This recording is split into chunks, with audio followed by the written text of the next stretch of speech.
know. Have you changed the video? Is it longer? It felt really long, but I don't think I've literally done the hoovering. That seems like it was. Did it loop or something in the middle? Because it was definitely longer than usual. Anyway, Hi guys. Sorry about that. Sorry that we're a little bit late as well. Mixture of my fault and Mike's fault, but we're here. Yeah, I have a kid, so I have two, but one of them was kicking off, so I had to go and sort that out. And then we didn't realise Kat didn't have privileges of going live. So. I couldn't press the button, so I've just been sat in the green room having a lovely chat with Vikki. So yeah, welcome along, everyone. Yeah, welcome. Good to see you've been keeping yourselves entertained off screen. Callum has been making everyone jealous with his 6-year-old fully rum cask matured Springbank from the cage. Wow. In a Walt Whisky Glencairn, just to make it even more luxurious. I need to see a picture of the Glencairn. Has it got their kind of like questionable logo on it? The taste bud. Yes, that's clearly taste bud.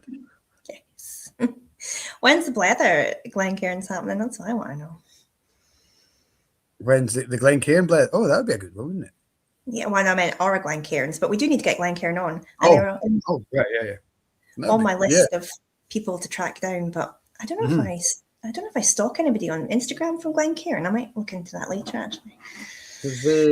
They just celebrated, was it 25th anniversary last year? Oh, I missed that. That's cool. They're pretty iconic, aren't they? Yeah, absolutely. Well, who have we got live? We've got Dave, we've got Dutch Jura, we've got John Massey, Callum is in, Dave has got a Blanach 16-year-old, and he's got Whisky. Love it. We haven't seen you pairing a whiskey with Christmas cake for a good while, Dave. Probably since last Christmas, going on a hunch, I guess.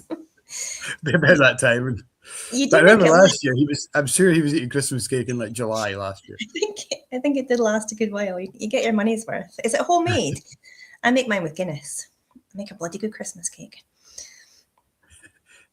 Oliver is in, and we've got Alan Ward in as well. Good evening to you. Alan is on the edge of the hour number 2, wishing they'd called it something less amusing. Oh yeah. Oh well. Keep up, Kat. Come on. Sorry, I've got kids as well. I should get the whole number 2 humor. Toilet humor. Love it. Yeah. What's in your glass, Kat? What's in? So, well, I've got a peppermint tea, but where have I put it? I know. I was inspired by the recent kind of clickbait article this morning that popped up on my phone about another distillery that's reduced production. So I went with Lindor's. And I think this is one of the first things I bought when I started working at your shop. It's like actually covered in dust. But I remember trying the cask releases. It's the wine one. Mm-hmm. The wine barrique. I remember trying it thinking, oh my gosh, it just tastes like pick and mix sweeties. It was lovely. And I love the bottle. An SDR wine, isn't it? Yes. Yeah. And I actually did like this one because I'm not just holding up a full bottle like I usually do. I've actually had quite a lot of that. And I didn't drop it on the table either. So I've obviously generally consumed that. But yeah, I think it was one of these articles. I can't remember, National Scot or something. Kind of headline was another distillery on its way out. But I think when you actually read the article, like they've just kind of had to streamline some of their staffing and reduce production, the same as every other distillery by looks of things. So. Yeah, and I think it's something we'll talk more about that when Vicky's on as well. But it's going to happen. The sensationalism now is we have articles that we can click on and get likes about it. But it's always happened. It's nothing new. This Reb is on a really old Bowmore Tempest Series 5 from around 10 years ago. Remember that. That's great. Good stuff, Reb. Andy has got nothing in the glass yet, but he was enjoying a couple of the Stone Circle drams in the Foghouse earlier on. Good to have you in the bar earlier on, Andy. Thank you for joining us there. And Callum says we are the only, Reb saying we are the only show in town tonight because there's no Aquavite. So the Blether doesn't need to finish by 9:45. The challenge. I think let's see if you're surviving any later than that. Exactly. Talking of which, let's bring her in, because we always say we'll see her in a couple of minutes, and 10 minutes later we sometimes forget we've got a guest and carry on talking. So let's bring Vikki on. So welcome to the stage, Vikki Elliot. Good evening. How are you? Well, good evening. Hello. I'm great, thank you. How are you guys? Really Very good. well. We may be the only show in town, but I'm not the only hat in town, which is great to see. I know. We'll get you one cap. Yes, I've got hat envy. I did have my flat cap looked out 2 weekends ago because I was opening the River Dawn for the salmon fishing season. So I tweeted up and put my flat cap on and felt like proper lady of the manor. But yeah, if I'd known it was a hat party, I would have gone downstairs and bed. Cat in the hat. Cat in the hat. I think it's been done. But yeah, it didn't really take off. I think our logo should be a little cat sitting in a flat cap, but it just means that we'd always have, you couldn't just sack me and get another co-host because it wouldn't make sense otherwise. You can only be a co-host if your name is Cat. Yes. But yeah, welcome to the Blether. Thank you so much for joining us. I said to the guys last week when I said you're coming on, I was like, I've definitely met her. I definitely know her. I just can't quite remember how. I'm the same. Like it must be somewhere down the line, like of a festival along the line, and I think so.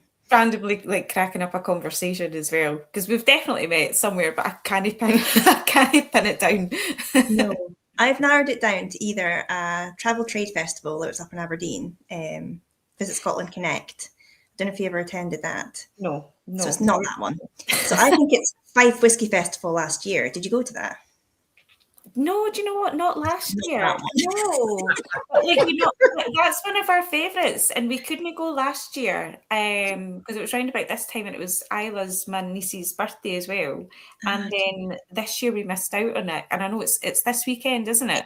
It is this weekend. So we're gutted. I'm still looking for tickets if anybody wants to get me to get them free this weekend. So no, it couldn't have been that, but we have. We've met. It'll crack on us down the line. There'll be a picture somewhere of us. I'll be like, oh, that's what it is. That's it. We'll both be at the same festival talking to somebody like, Christ, I remember this moment. This is what it was. Yeah, it'd be deja vu all over again. Yes. Fun. Well, thank you so much for joining us properly. It's awesome to have you on. And I was saying to you in the green room, I'm going to start by asking you what's in your glass, and you, Mike, because I always just start chatting without asking what's in your glass. So what's in your glass tonight? Is Mike going off to get whiskey? Have you got whiskey tonight? No, I thought you said you were going. Sorry, Mike. No, I said you're so rude. Oh, I am. Anyway, yeah, I'm sorry. What's in your glass tonight? So I have the Glengoyne White Oak. I've brought the bottle with me just to kind of showcase and do the whole shoot. This is one of my favourites from the Glengoyne releases, the Oak Masters. It's the non-age statement one. The 24-year-old is very, very lovely, but I just find for like an easy sip in and just to sit and to enjoy it as a dram, I just thought that would be a great one. It's proper creamy. I don't know if you have tried this one before. I'm sure I have. I was at their stand at the Stirling Whisky Festival, I think it was, and then I popped in past briefly. In the summertime, I had a bit of a road trip. We went to Rosebank, but it closed. Oh, lovely. Yeah, so I stood outside it. I've got a picture of me outside that beautiful, like the kind of, is it the chimney that they built, kind of the distillery, the visitor centre around it. And I went over to Glengoyne and I quick look, but they were closing. But I absolutely love the whiskey, love the distillery Glengoyne. I just think it's one of those like non-offenders that is really good quality, but you aren't scared to drink because you just know it's a reasonable price and you can just get another one if you wanted. Glengoyne's great. It is great. It's the most one of the most picturesque, beautiful distilleries. It's a pleasure to, in the CX role that we did, we would get to work throughout the distilleries, and I just absolutely loved like going through as well. Either juice, their whiskey is something special, and their teapot dram as well is just like phenomenal. Like there's always going to be guaranteed to be absolutely stunning. Like I do like my sherried whiskies, I do admittedly, as much as this is like bourbon, I do love the teapot dram. That is always going to be stunning. The latest one is just gorgeous, absolutely stunning. Love the concept of that. And we had Devon. Do you know Devon? Oh, I know Devon. Everyone knows Devon. He's a cracker. He's a gentleman. So lovely. I had him on. Mike was, you were doing an event or something, Mike, and I was actually staying up in Elgin, but we did the Blether, and it was just me and Devon. And honestly, like his enthusiasm, I think he led most of the conversation, just chatting away about how much he No, he's cracking. He's a lovely lad. He messaged me recently, actually, as well. But he's such a strong advocate for Glengoyne and for everything. His posts are really good as well. Like he's getting quite more into social media and a little bit more kind of influencer. You know, he's doing all these restaurant reviews now as well and wine reviews. Yeah. So he's doing really well for himself. He's doing great. That's a great way of starting out. Because I remember like Dougal from Douglas Lane, when he was Auchentoshan, he was a little bit like that, kind of stood himself out with just being like a really good guide and just being very professional and kind of moving into that whole brand ambassadorial type kind of vibe on his socials. And then he was kind of moved straight from tour guide into brand ambassador. I think he's still with Douglas Lang. So yeah, I mean, honestly, it makes sense to harness the power of social media for good. It's such a strong platform at the moment as well. It's everywhere, as you know. Yes, definitely. I've just seen Reb's comment, actually. So Reb, who joins us most weeks, is an independent kosher whiskey specialist. So I met Reb properly about 2 weeks ago now, I think, wasn't it, Reb? Mm-hmm. Just to understand fully what kosher is. And he's saying that your White Oak is Glengoyne's first kosher whiskey. So I'm sure. Yeah, that's right. Yeah, I do believe that's right. I could proper fact check that for you, but yeah, I think you're right with that one. That rings a bell. Go check that out for you, Reb, and get back to you if you want me to. If he's telling you that, if he's the expert, then I think he is. He said it is. Yeah. He's just done a review on it. So. Fantastic. He hasn't said if he liked it or not. He just said he wrote a review. But I'm sure it went down well. I'm sure it did. Yeah, no, it's really interesting finding out because there's a list you can go and check. Reb gave me the link for it, and it tells you which whiskies are kosher or not. But I'm sure it's quite hard actually just to find kosher whiskey. So I'm sure as soon as he hears about one it's straight in his shopping basket and a dram of it poured. Okay. Reb, you'll have to put the link to your review on the chat, and we can get some guys over. I'll certainly read up on it because it's not one I've tried yet. So. He said he loved it. Oh, perfect. Good. That'd be awkward. It would have been, I'd be like, okay, let's not read any more comments now. So, Mike, what's in your glass tonight? Well, I've got 2 bottles, but I was going to kick off with one of the other Ian MacLeod. Yeah. So these we tasting pack, and I had it and I seen it up on my shelf, and I thought, that would be great for tonight. But it looks like I've obviously had that idea another time because they're all empty.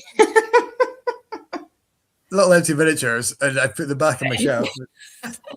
I don't know why I would do that, but I did it. So nobody knew they'd been drunk. You were maybe hiding the evidence. Well, maybe it wasn't me. Maybe Tony was sneaking some drams when I wasn't looking. Don't start blaming your wife. We all know it was definitely you.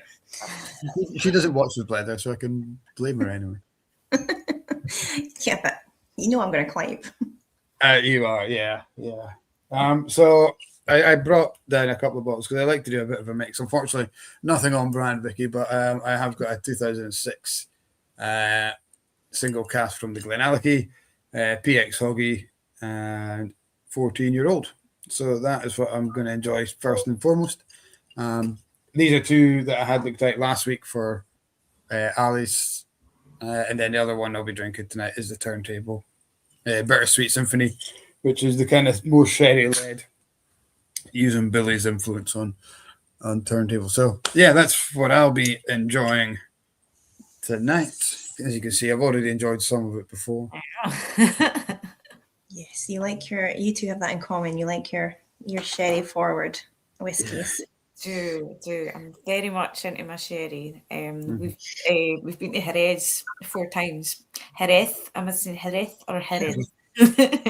Still keeping Scottish. So yeah, like really into my sherries. I love the influence that can give on the whiskies as well. I find that the whole process really interesting. I don't like it too heavily sherried. I still like to taste the spirit, but Yeah. I love sherry, and I'd love to see bodegas. I love the history of sherry because it's like one of the oldest wines in the world. I'm just not super sherry head when it comes to whiskey.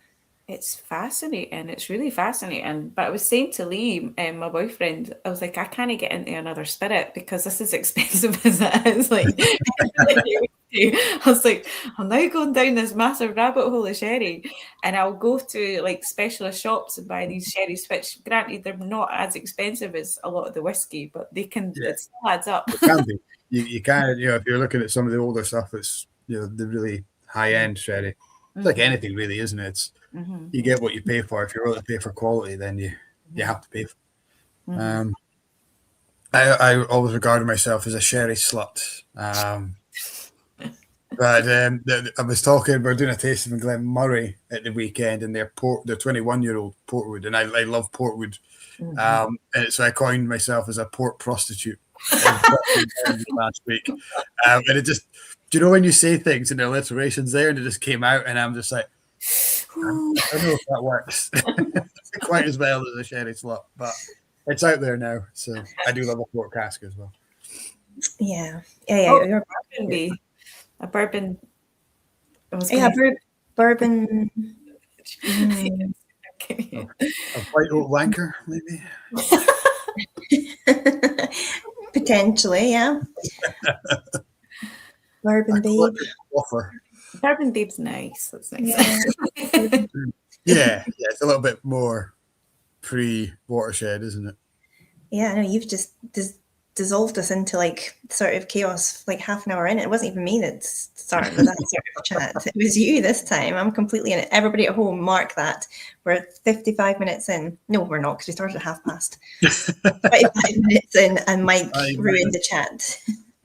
Flying past. We're an hour in already. Oh dear. Dave is asking, Vikki, what is one of the best sherries you've had? Oh, Fernando de Castilla in Jerez, and we were very, very fortunate to get a tour of the bodega, and it was phenomenal. It all came about. We go to Woodwinters and Bridge of Allen quite a lot. I say quite a lot. Not like every week. And the gentleman that runs it there, he's lovely. And we mentioned that we're going to Jerez, and he's like, oh, so one of our suppliers, Fernando de Castilla, let me get in touch with you, and they'll give you a tour. It's open to the public. And me and Lee were like, I can't believe this is happening, but yeah, that's absolutely grand. And we turned up, and it was like just like a basic brick wall. It looks kind of dusky, but still a basic brick wall, beautiful looking. And we opened up this tiny wee door, and like nobody was speaking English. I had to get the phone out, and I had to do the highway tour, and I felt terrible because I am learning Spanish now, and we had to explain we had this tour. And then he took us around to this wee courtyard, and it opened up, and I swear it was like going into Willy Wonka or going into some sort of secret garden. It just opened up into this massive white courtyard with beautiful trees and like barrels absolutely everywhere. And it was outstanding. And this stunning man came out. he was even Lee was like, he is actually good. He's really good looking. He was and he took us around this tour, and he was just taking this sherry from the barrels, as they call them, and he was like, you don't need to finish them if you want to. And me like, are you joking? I was like, I can't believe this is happening. And we had an Amontillado there, which is one of my favorites. I prefer the kind of drier ones, the Manzanilla from San Luca. But we had an Amontillado there, and it was absolutely stunning. And then he gave us a Palo Catado as well. That was, I think, 25 years old, straight from the barrels, the cask. And it was blowing our minds. And I'm shaking there. I was like, this is unreal.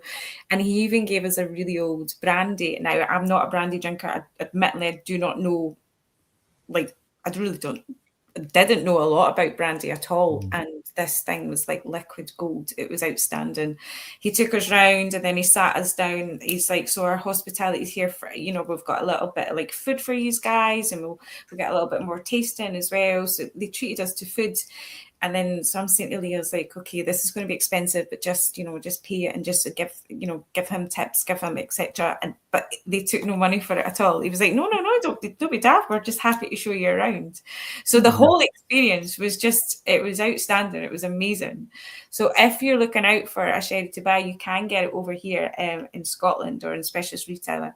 It's Fernando T. Castilla, and you can get the very exquisite range, which can be quite pricey, or you can get, I mean, it's not less exquisite in my opinion, but it's just as good. You can get the kind of, I don't even want to say standard because it's not standard, but yeah, I would say that's one of my favorites. They also they collaborated with Bruichladdich. They did was it Bruichladdich or was it the Octomore they collaborated with years and years ago? Oh, I can't remember. I did take a picture, but they had it up on their shelf in this beautiful tiny wee rustic bar, and I was like, no. I was like, oh my god. I was like, how do you have that? And they're like, oh, we produced the sherry. I was like, oh, of course you did. Oh. It was just absolutely brilliant. It was so good. This year, last year, we went to another bodega. The name of it escapes me. I'm so sorry. I should have wrote it down, but it was a private tour because nobody else was booked onto it. And this guy just absolutely loved us, and he just laid out like loads and loads of sherry for us. It was fantastic. And then he's like, "Do you like vinegar?" And I was like, "Well, I could bathe in vinegar. I love vinegar." And he gave us 100-year-old vinegar straight from the barrel. Now my teeth are starting to already. It was outstanding. I was tasting it for hours, but it was outstanding. Yeah, not sherry, but vinegar. So yeah, if you can ever get over to Jerez and get these experiences, I would highly recommend it. Like, we're going again this year. Cannot wait. I love it. It's definitely on the bucket list of something I'd love to do. And Mike's always kind of been into sherry, but something I kind of got into recently because it annoys me a little bit that we kind of talk about sherry matured whiskey so much and can pay so much like homage to it, but when you actually ask people what it is they like about it, nobody really understands sherry, which I think is such a crying shame because it's just it's so old. It goes way back to like the Phoenicians. It's an ancient wine and it was used as a trade wine through the whole Roman Empire. It's insane how old this wine is. So we had Diego, I forgot Diego's last name. Yes, on the Blether. Yeah. That's it. And he came over to Scotland. Oh, he was doing the dramathon. So I asked him to come in to teach the VC staff, just, like an introduction to sherry, because I was putting together like a new sherry matured whiskey charcuterie flight at work. It's really cool. And it was awesome. And everyone kind of came away like just like little wee snippets of stuff that they just never knew before. So yeah, I absolutely love it. But I like the drier ones too, like I like the sweet ones.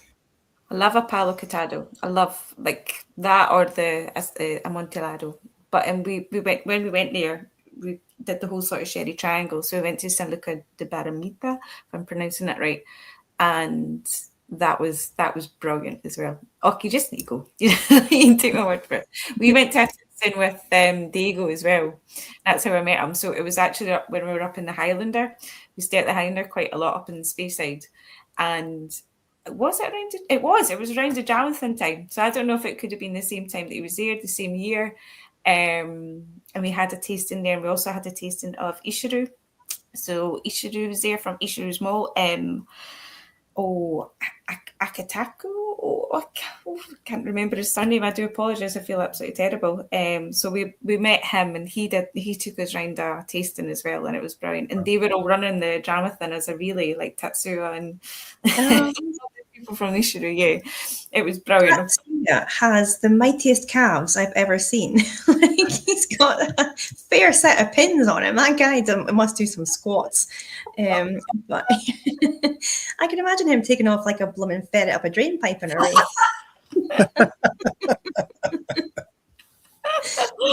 I've never heard that before. You know, I can't remember why I know this fact, but yeah, because it ended up because I was there with Paul McKendrick, who's also got pretty mighty calves, and I would know why I knew that, but I can't remember why I knew Tatsuya did. And then they were both like comparing calves in the middle of the Highland. But yeah, he obviously works out quite a lot. I think he runs. I think he runs. He does a lot of running. The Speyside do quite a lot. So Lee's a runner. He's a big. That's actually when he did the Chicago Marathon. Oh. So Nice. That's how we all kind of started. Anyway, deviate. And is he a whiskey drinker too?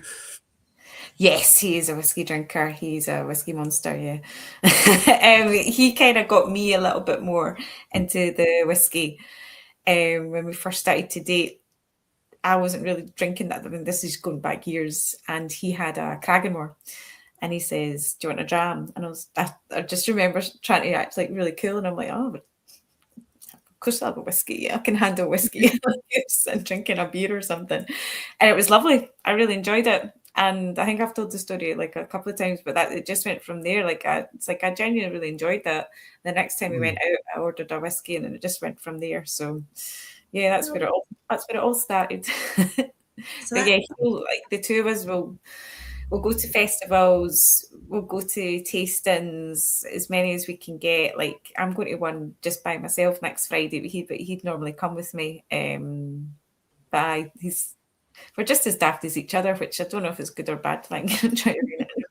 Well, that kind of ties us into like your origin story, I guess, like what you have done in the whiskey world, what you're currently doing in the whiskey world, and what you intend to do in the whiskey world, and not necessarily in that order.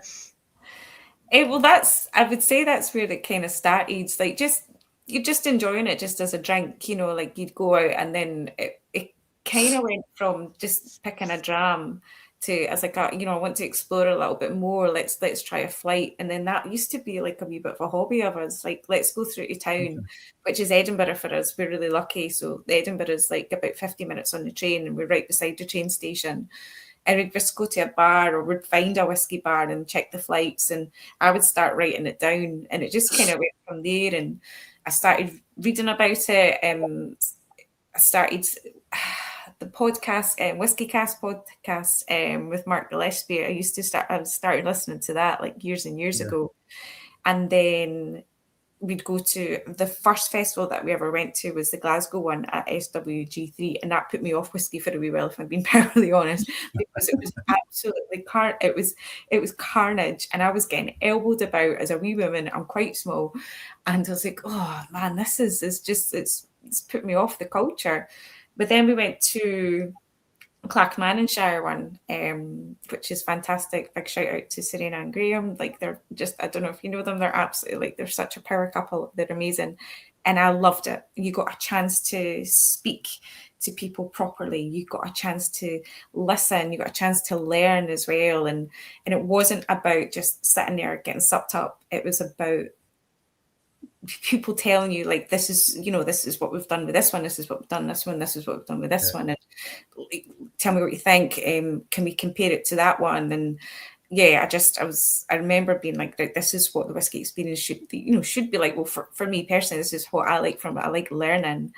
And then we started to do a lot of distilleries. And holy crap, man, I just got so into the production. I was geeking out to it. And then I was like, I want to know what yeast strains are. What's this barley? Like, you go to a bar, like, what is this? And it just kind of like escalated through there, like in a good way. And yeah, and I started to read a little bit more. We went to more festivals, and then we started to go up to Speyside to like go around the distilleries there, and we stayed at the Lead already stayed at the Highlander for a race. So he's like, you need to come to this bar because it's like an absolute amazing whiskey bar. We went up for the winter deal, and that was us. I was like, this place is amazing. And I made best pals with Kathy behind the bar, and we're still like good pals. And she sent me wee pictures of her nephews as well. And she loves them, doesn't she? Like, every time you go in, you get a wee update. I know, like, loads of pictures. One of the nicest women I've ever met in my life. And it got to be a hobby, and it got to be just something that we really, really enjoyed, and I loved learning about as well. I worked in a high school, which wasn't why I was drinking, which I get asked quite a lot. It really, like, it wasn't for me. And then I saw the job at Rosebank coming up for Ian MacLeod Distillers. And it's funny because during lockdown, when we were allowed to drive around or take one trip a day, or maybe we weren't allowed to drive around, but we were just driving around to get out the house, we drove past there, and I genuinely remember, I was like, oh my God, I was like, that looks beautiful. That looks beautiful. And I remember thinking, I was like, I want to apply for there, or I want to see if I can get in there. We also saw the Falkirk Distillery as well, which is just along the road from it. And then when they had brought out, they said, we're hiring for staff, I put my application in, I went for the interview, and then I got the job as a distillery host. So that was my first ever like job in the whiskey industry. And I just absolutely loved it. I just loved it. I was in my element. It wasn't like working at all. It was just brilliant fun. As you know, Kat, like the distillery is beautiful. It is just, it's a gorgeous place. It was just such a gorgeous place to work. Staff are amazing. They are still amazing. And then I was touring for a while, and I mean, we touched on it at the top of the podcast, a lot of cuts in the industry. Yeah. And that's what's happening. It's industry wide as well at that. So I was there for a good few months, and then they were talking about cutting either staff or hours. There was a job that was going at head office, still within Ian MacLeod, and it was in Broxburn. So I'm Broxburn based, and so it was 2 minutes along the road for me. And I thought, well, I'm still going to be working within the whiskey industry. I'm still going to be with Ian MacLeod, which is a fantastic company. You know, their portfolio as well, family run, great company. So I thought, right, okay, job security, I can go for it, you know, and if things kind of pick up at Rosebank, I can always go back to it. So I went for that role at the head office, which was a customer experience role, which is not my it wouldn't be my first choice. And so I was working across brands, and I was doing kind of brand homework for the distillery as well. And just recently, within the last couple of weeks, I've actually moved on from there because I want to pursue more with the whiskey industry. So it's all happened very, very quickly. 100%.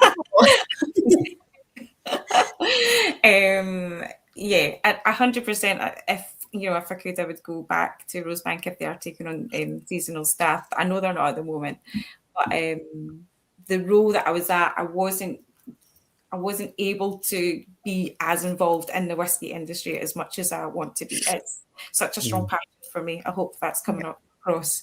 It's just not just a hobby, and I'd love to make like a career again in that. Whereas the role that I was at, it was very desk based. I had 2 big screens. I was dealing with the Royal Mail for e-commerce, and I was like, right, okay, so it's exciting. I'm looking forward to seeing where this kind of takes me now.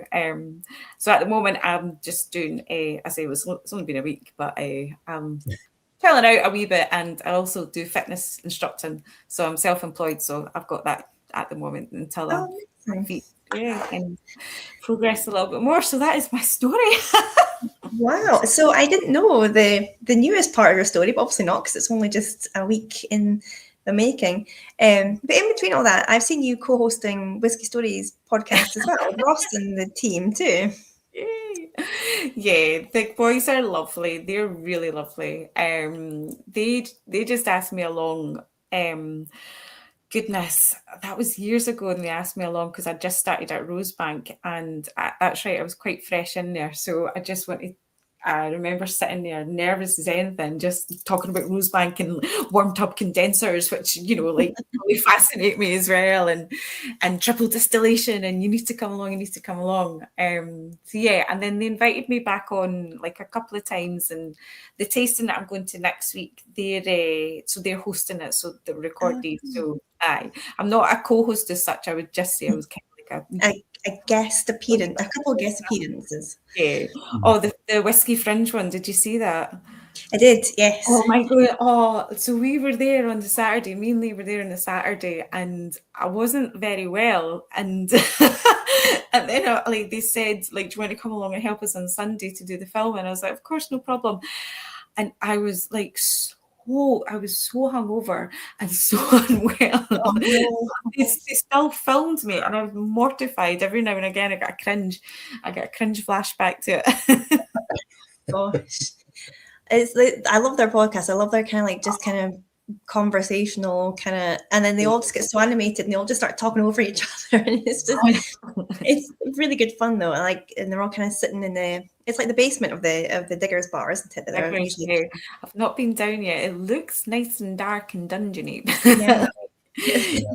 Oh no, the lads are great, and do you know what? They're doing amazing. Like, they're getting around. Do you know what I mean? Like, it's great. It's, again, just like yourselves, it's such a good platform to chat about whiskey, just to, you know, get different perspectives on it as well. You've had some amazing guests on, and then you've got people like myself who just are big whiskey geeks as well. So it's just different walks of life. Yeah, it takes everyone. I mean, every guest we've had has had something, has had their own story or something, and that's what we love about. One of the things we all love about the whiskey, isn't it? Is it doesn't matter who you are. As soon as you're in a bar drinking whiskey, everyone's the same, you know. Yes. And everyone's story matters, and you know, it doesn't matter what whiskey you're drinking.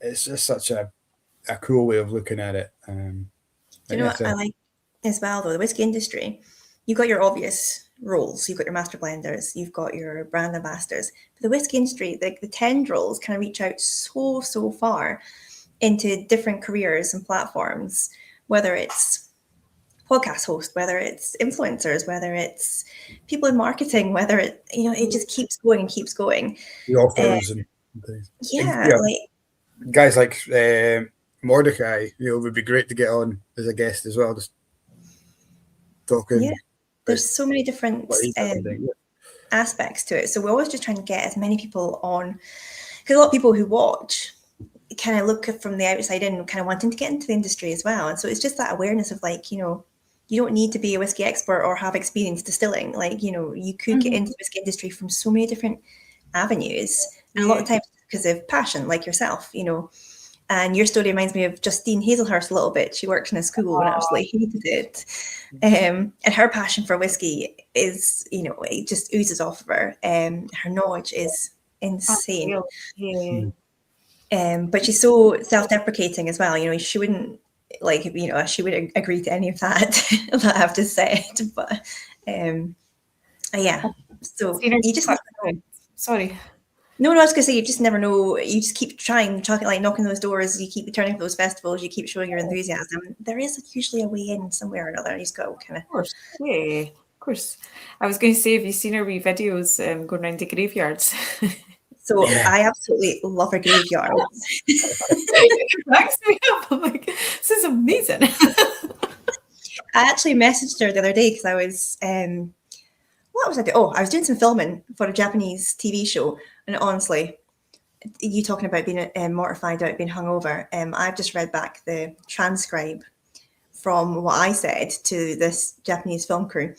And yeah, that could be the end of my career in the whiskey industry. But so I think it's because it's gone from English into Japanese and back again. So the opening line is me saying, "Hi, I'm Kat, an animal."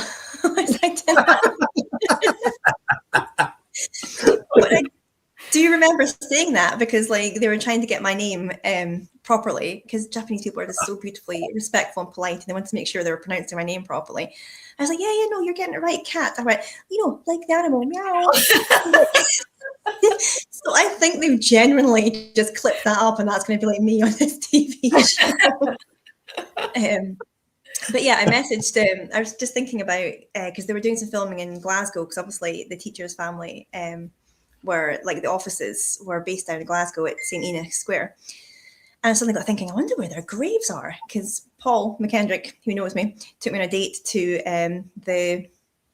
what's the big graveyard in Glasgow called? Oh my gosh, what's it called? That's terrible. Memorable date, yeah. I loved it. Absolutely loved it. He knows his girl. I'll Google it. So I just thought, I wonder where the teachers' graves are. So I literally messaged Justine, but she was like, I'm actually on a family vacation in Cornwall. Like, I'm really sorry. But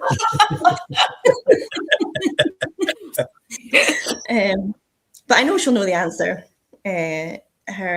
She knows. In Necropolis. It's Necropolis in Glasgow. Oh, I've never heard of that. Oh. It's so Gothic. It's like Victorian Gothic grandeur. And it's like, looks just down over Glasgow, and it's just got these amazing big mausoleums, and I love it. It's really cool. Is it the Acropolis or the Necropolis? Necropolis. Yeah. It's huge as well. It took ages to go through it all, but there's just some beautifully ornate kind of, and they're all kind of Victorian era, so they're all kind of like, there's nothing really earlier than like 1700s, not like really old ones, but it's all that kind of industrial, kind of Gothic beauty that the Victorians loved. What Glasgow's all about, really, isn't it? Could have been people with money then, that kind of hierarchy.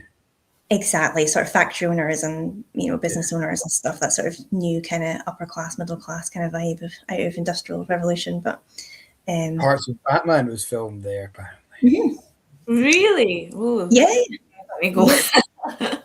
Yeah, the Robert Pattinson one was filmed in Glasgow, and then they filmed another Spider-Man. Some of Spider-Man was filmed there too, wasn't it?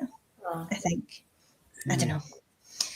I haven't seen the Robert Pattinson one. I've stopped watching Batman after the Christopher Nolan ones. I thought they were good enough. We don't need another one. I still like Michael Keaton. He's still my Batman. They were the best ones. Yeah. The first two. I mean, the Val Kilmer one was not bad, but once I don't like Ben Affleck. Over, we kind of lost it. Yeah, I love we're just discussing the intricacies of Batman there. But, this is Dutch Jura's fault. He mentioned on the chat that parts of Batman was filmed there. Mordecai has said somebody took you on a date to Scotland. Someone took you on a date to the graveyard. You Scots are weird. Just some of us. It wasn't the full date. He had like a little, like, did he use one of the slab graves with a little tablecloth and candles on it? And no, that would have been weird. No, we're having a walking tour around about Glasgow, but he knew I'd like to see it, so we popped up and then we went to the pub. So it's all good.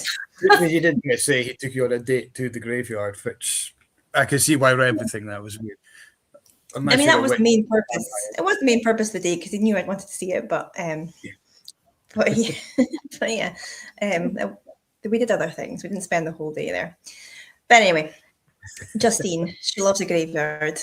But you can discover so much from just seeing the dates and connections and family links on graves. And women are never written about in history. You never really find out about the women until you actually go and look at blooming graveyards. So. Do you know, I've got our book, but I've not finished it yet. Have you read it? The Crack in the Case. Yeah, the Pattersons.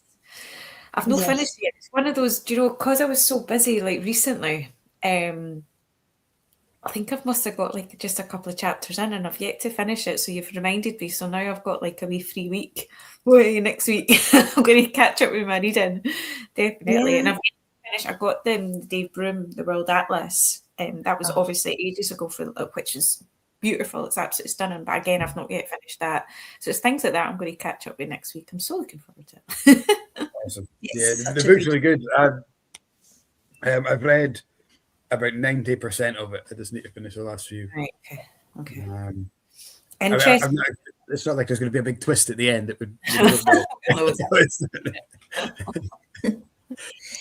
We kind of know what's coming. I think she kind of tells you the proper truth of it. It's like, the Patterson brothers can't get the full blame for it. It was their fault. But I think she kind of explains a lot of the context behind. Just to the point of factual. Yeah. And this happened on this day at this time, and this happened. And it's a good reading. It's a good reference because you can go back and kind of flick through, and it's all very well structured. So you get to a point you're like, oh wait a minute, that's got a reference. You can flick back and say, yeah, you can read it. It's like a little reference guide more than a book, more than a novel. It's quite an important kind of work for kind of whiskey history, because so much of what changed the sort of face of whiskey was that crash, but it already was a tower of cards that was waiting to tumble. It was just took that one sort of kind of episode for it to all come down. So it's interesting to see that sort of full story unfold. It is quite like heavy to read, so it's like a lot of financial chat and a lot of numbers and a lot of dates, but such a great resource for that kind of part in the whiskey world. And as you say, she's so knowledgeable. Like, she's so knowledgeable. The information that's in it, and again, I've not even finished it. It's just blown my mind. But she's just to say it like a bit of a heavy read. I had to go back a few pages. I was like, oh, like just. Okay. Yeah. No, for sure. And I think she did admit that herself. Yeah. But yeah, no, I mean, amazing that somebody's taken that time to bring all that information together. And like, was it 5 years that she spent on the book? I think she said that in her Blether, 5 years in the making. I think something like that. Yeah, right. It's a lot of work. But I think like David Sturrock's the same. He'll just like get really stuck into like a sort of concept or like a sort of point of whiskey and just throw everything in it and create a volume of work. I would love to have that dedication. I just don't know if I do, to be honest, to just sit down and write a book. I'd love to. I would love to write a book. I would love it. If I had like the genuine time and like if I could very comfortably do it, I would 100% write a book. I've started about 20 and never. I finished one when I was about 16 or 17, and it was the Aliens franchise. It was it was a book about the aliens, so fictional, of course. Of course. You know how much I hate Aliens. I would not have endorsed them. I'll send you. I've got it still in a laptop somewhere. I can send you. You can read it. You'll love it. I'll write your foreword. This is utter shite. Then I'll read it. Probably is. I haven't read it in 30 Do you know? years. If anybody hasn't seen it, do you know what was a really great thing that popped up on socials the other day? Fraser, who we had on a couple weeks ago, does his Whiskey Bites little kind of snippets. So like for the history. He put up this he put up this like potted history with a sort of graph of just the rise and fall of whiskey. Yeah, it was so good. Like it was a wee 5-minute kind of breakdown of like, oh, that's. I think I shared it. I was. Do you know what? I think I actually watched it twice as well. I was like, that's brilliant. That's so good how it was brought down, and I had to share it. It was so good. Yeah, I like things like that. Yeah. Again, I do like reading. I love listening to podcasts. I can take a lot of things in like audibly, but like visually seeing all of that as well is like that's such a good kind of point of reference to have to see all the dates in front of like what happens, and you had the wee graph. Yeah, it was really good. He's sound. I like him. Yeah, he's good. He is lovely, and always seems to break our record for being on the Blether for the longest. Because the conversations do diverge, but yeah, no, he's got such a good industry knowledge, and that's the whole point of Whiskey Bites, wasn't it? To make whiskey more manageable, break it down to small kind of chunks, and yeah, I think he did. I bet it would taken bloody hours for him to put all that together. Just probably AI. You would have put it through AI, and it would have created it for him. Nah. No, I'm sure it was much more in-depth research than that. Yeah, I bet. Talking of podcasts, what kind of whiskey podcasts, other than us, of course, that's on your kind of watch list just now? Oh, so yourselves. I love Mark Gillespie. I would say he's the OG. And I would listen to him every week. I think he is the longest running one, isn't he? I think it's the oldest, yeah. That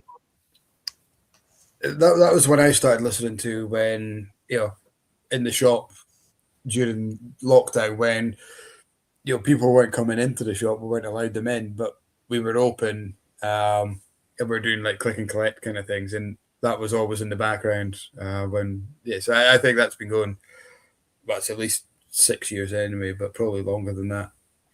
Aye, I do like him. I like him a lot. We've mentioned Whiskey Stories, the lads there. Not Another Whiskey podcast with Mitch and Dad. Yeah. Got the 100 episodes coming out or something. Can't be 100. 200, isn't it? Is it 200th? Yeah, it'll be 200. I'm getting mixed up. Sure, it's the 200th one, yeah. Yeah, they're brilliant. I've met Daz very briefly at a tasting when he was working with Fable Whisky, which I mean I was like a marketer, absolute dream. I was like totally hook sinking to Fable. Just I love the artwork. I love the Gothic you've mentioned like the Gothic artwork. I was all over it. And we were at the festival in Edinburgh at the Summer Hall one, which was a very small one. It was brilliant, and they had a Fable tasting. So I was saying to Leah, I was like, I'd love to go and get a little bit more information. I've actually got a few bottles in there that I'm just not even opening. So I've met Daz very, very briefly, but I've never met Mitch. But he's a big person in the whiskey industry, though, isn't he? He's done a lot. He's travelled. Really. Definitely. I think he's like him and Daryl are kind of like, and Mark Thompson are like the original kind of brand ambassadors. I always think like, you know, they're the ones you kind of really became aware of in terms of a concept of a brand ambassador. But yeah, Mitch is very, very knowledgeable. And I mean, Daryl, I work with Daryl, so I can't call him Daz because he's kind of like much more senior than me, and I just feel a bit odd calling him Daz. Daryl. Mr. Daryl. I thought, but yeah, they do. They're a really good pair together. Yeah. They're good. Sorry. No, I'm saying I've got a delay. I was just thought he was known as Daz. See, I wouldn't have like. Well, no, it is Daryl. Is it Daryl? Anyway, no, briefly met him. He was lovely. I'm trying to think of what I like. So you've got Whiskey Waffle, which is quite good fun. That's the Aussie boys or the boys from New Zealand. They're quite good fun. Okay. And then you've got Whiskey Pilgrims is a new one I've started to listen to, and it's a Yorkshireman. I'm not going to do the accent, actually. Please ignore me if you're from Yorkshire. Please don't take offence me doing that. And it's a gent that works at Ballindalach, and he's just started. I've met him. Ah, right, okay. He came into Glengarry, and I think he comes up to the Elgin Whisky Club now and again because I've seen him at the tail end of a tasting. I'm sure he started the Elgin Whisky Club. Is that right, or has he got something to do with it? Yeah. Okay, that's great. I'm just trying to think of other podcasts I've been listening to recently. That's kind of only like the whiskey ones. Apart from that, it's Today in Focus and sorry, moving my chair here, and the off menu because I'm a wee bit of a foodie as well. I love the Scran podcast for the Scotsman, Rosalind Erskine. She kind of touches on kind of food industry, and then whiskey and kind of drinks and stuff. But it's just nice. I just like listening to it. It's just kind of one of those ones that you don't need to invest too much in, but you still kind of enjoy listening to. So I've never give that one a go. Yeah, the Scran, right? Okay. Yeah. Always a good recommendation. What about you guys? Any other podcasts? I quite like the Whiskey Sisters. I was a bit of a fangirl of them. And I thought, Inca and Jen, yes. I can't believe I didn't mention them. Oh my God, that's so terrible. And they're so lovely as well. They're so lovely. We've got them come up as guests, so we won't mention that you forgot. Oh God, no. I can't believe I've not. Do you know what? I'll show you my water bottle for my gym. I got stickers from it, so I put the Whiskey Sisters podcast. It's got a big dram on it, and that's what I kick about when I go to the gym. The amount of times, is that whiskey on your water bottle? I'm like, yes, indeed, it is indeed. It's horsing on the treadmill, scooping this plastic bottle of whiskey. I've got their stickers on my laptop. I went to the Glasgow Whisky Festival this year.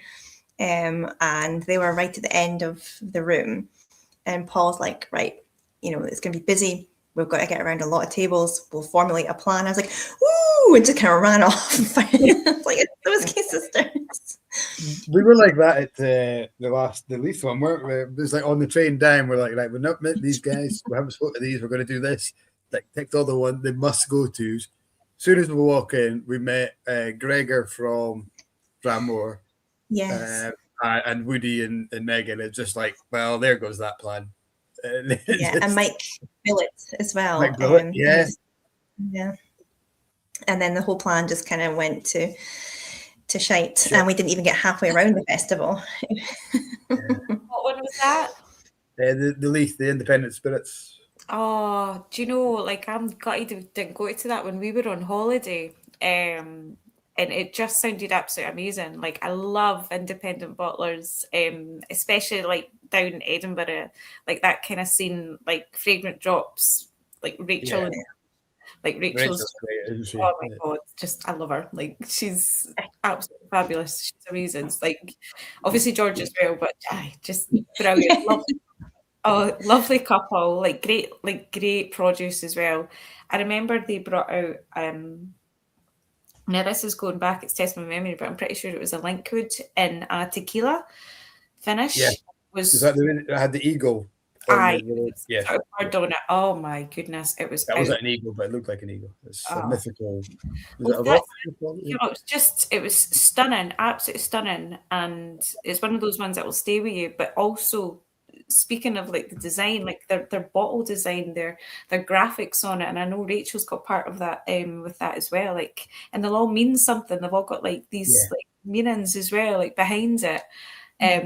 Just absolutely stunning. Love it. And Woody as well, Woodrow's, that was one of my favourites. I went to the Linlithgow Whisky Festival last year, and they had a 46-year-old North British, and it just stayed with me. I was like, I can leave now. Actually, I just kind of want to leave, or I'll just take that a wee Whisky Sisters water bottle. I'll just take that home with me. The samples, yeah. So they're lovely as well. And then you've got, who else is down that sort of way? Oh goodness! You got Chikara down there. Chikara. Oh, there's Lee home. He's just came home for the sauna. Bring him in. Sit him down. Have a drink. I've said it to him, and he'd kill me. He would absolutely kill me. I was like, come on. He'll be all pink and sweaty. He's been in the sauna. I know. I was like, you should just come in. You should come in all cool in that, like we're a dram. He's like, no. He pretends he's shy, really. So are you the extrovert in the group? I would say so. Yeah, definitely a wee bit more than Lee. He can come out his shell when he's doing his races and like because he's into his cycling now as well. But as I say, like I love speaking to people. I love being in front of people. I love coaching as well. Like, I absolutely love doing my fitness classes. I love it. Like, I kind of thrive on getting a buzz from other people. Like, so but he would never do that. As good as he is, he would absolutely never do that. I have a benchmark now whenever people say they're into their cycling, because Russell, who was our former host pre-Cat, was right when he's younger days really into his cycling, to the extent that he would wax his legs to make them more streamlined. So I'm not sure if it was to get them into the Lycra shorts or to make them less wind resistant. So is it that stage yet? Oh, no. Yeah. I would let him. I just not. I mean, I'm pretty horizontal. He can do what he wants as long as he's happy, but no the legs. Draw the line at that. Well, it's tame compared to what was the ski jumpers were doing at the Winter Olympics. There was all sorts of talk about what they were doing to streamline themselves. It was not for the watershed yet. Yeah, I don't know if it's true or not, but they were injecting certain parts of their body with things to make everything a little bit more rigid. Yeah, and apparently it made them, I don't know, more aerodynamic. It's potentially because everything's facing the same direction. I don't know, but that was the headline. Different version of the Olympics than everyone else can. Did you miss that headline? It was one of the headlines in the Winter Olympics. So I was like, no, wait, maybe I'm into sport now. I missed all of the Winter Olympics, but the only headline I got from the whole Olympics was when the Canadian boy prodded the curling stone before he was meant to. Yes, that's true. Was there not a guy that confessed having an affair? Was that the Winter Olympics? That's right. I can't remember who and what the context was, but everyone's like, "Yeah, you're not a winner." You're right. Can't remember. And there's a whole Trump thing. Yeah. There's always Trump involved, unfortunately. He does like to bring everything. But yeah, I've missed all of the Winter Olympics, but always next time. Mike got super into the curling. Sorry? You got super into the curling, didn't you? Yeah, I got right into it. I like the curling because I think it's the one thing we have a chance at. So yeah, I got very recently that they get the granite from Ailsa Craig, and Yeah. there's only 5 people in the world that can actually make it. That was my wee fun fact that I learned. They can still make the curling stones. That's a much better fact than my one. Much more educational. When Ailsa Bay released their whiskey, the bottle top was made of the granite. Really? Yeah, the first batch of the first 2 batches was made of the granite from Ailsa Craig. So they're not now, probably ridiculously expensive to do that, but yeah. So if you got an old school bottle, you could feel it holding the bottle top was about the same weight as a full bottle as well. That's cool. No, I never knew that. I used to coach. I used to PT a girl who did the curling. So she used to be part of the Winter Olympics. This is going back about 10 years, but she was good fun. She was really good fun. She would do all the moves for me in the gym. It was great. I was like upright, won't be a sweeper this time. That's really cool. It was funny. My mum got into it. She's a bowler, and this is completely random, but she was saying when she went bowling, she always felt she had to run after the ball and sweep. It's kind of the same sport, isn't it? That's funny. Yeah, because I think I said last week, was it not Billy Connolly that said all Scottish people are good at curling because it's like putting your bins out on an icy day? And like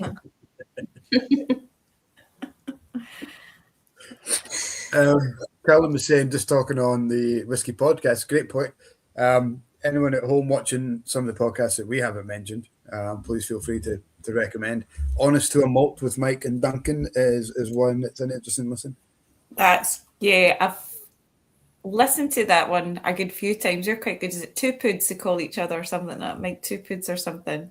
Yeah, those lads are good. They have the Desert Island drams, but they're good fun. They're very, very good fun. I think they were at the Glasgow Whisky Festival a couple of years ago. I think they were helping out at a stall somewhere, if I remember right, listening to that. I just don't have time to be listening to all this. Well, do you know, I just listen to it when I'm doing my running, to be perfectly honest. That's how I managed to catch up with things. I tend not to listen to music anymore. So especially at the weekends when I go for my longer runs, I just listen to the podcast, and that's how I managed to fit it in. Otherwise, there'd be no chance, absolutely no chance. And driving as well, I'd put it on driving.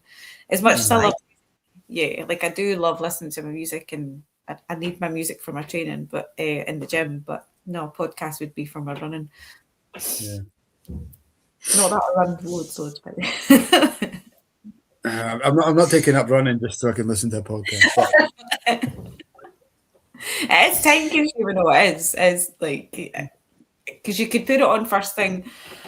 I like to have something as soon as I wake up in the morning. So whether it be music or a podcast, the first thing I would do is pop the kettle on and put something on the background, so I've got something to listen to. So it'd be from when I start to get ready to go out there on. When I come back out the shower, I would just have something constantly on. But I've always been like that. I just like to have something on that I can listen to and take into. I'm the same. I like to have just kind of background noise, people chatting. I always listen to Help I Sexted My Boss in the mornings, because it's just it's called Help I Sexted My Boss. So it's Jordan North from the radio and William Hanson, who's the UK etiquette coach. and people just write in with like their problems and they kind of like answer them, but it's always just like a lot of banter and stuff, so it's kind of good fun. It's just like one of those, you can just have it in the background and not really listen to what they're saying, but it's just kind of like a comforting kind of chatter while I'm getting ready. And I got completely addicted to news podcasts for a while because the world's broken, and I'm like, I'm really depressing myself, so I had to stop doing that. I'm like, see Today in Focus, so that's like the Guardian one, which is really good, but it's on twice a day, and I like, it was a couple of weeks ago, and I said to Lee, I was like, I'm just going to go upstairs and listen to the news, and he's like, who are you? Like, like what is happening? Oh, I don't know. I was like, I need to take a wee step away from that. And now everything that's coming out with the whole Mandelson Epstein, I'm like, I need to step away from this a wee bit now. Yeah. But it's hard to get like totally sucked into it. Like, not to get totally sucked into it. It's when it's you're right. Yeah. I did the exact same thing. News, don't they get addicted to bad news. Mm-hmm. So yeah, I listen to we bring it up quite a lot. The No Such Thing as a Fish podcast. I don't know if you've listened to that one. I've heard of it. I've no listened to it. Yeah, it's brilliant. I love it. So I was listening the other day. My random fact from that one is that it's illegal to play bingo in California for more than 5 hours at a time. Who's policing that? Right. More than 5 hours. Yeah, so I think gambling is illegal in California, but charities and fundraisers wanted to have some form of legalized, so they did this. They allowed you to play bingo, but to avoid it being addictive or whatever, they brought out a law that you can't play. You're not allowed 2 back-to-back games or something like that. There's very strict stipulations on. So at the same time, can't have a bingo hall open it from 12 to 5, and then one across the road opens at 5 o'clock or something. So, yeah. Interesting. I wonder how they feel about a beetle drive. Do you think you could just have a beetle drive? Or does anybody actually else know what a beetle drive is? Because I've asked this before, because when I lived on an island, they would do like a monthly beetle drive, and it was really competitive, and some of the old ladies would get really into it. And then somebody asked, like, what's a beetle drive? Yeah, you're both looking like you don't know what it is. So it's when you like roll the dice and you get like 6 for a body, and then like 4 for its head, and then 2 for its wee like head legs. What are they called? Like antennae. And then you've got like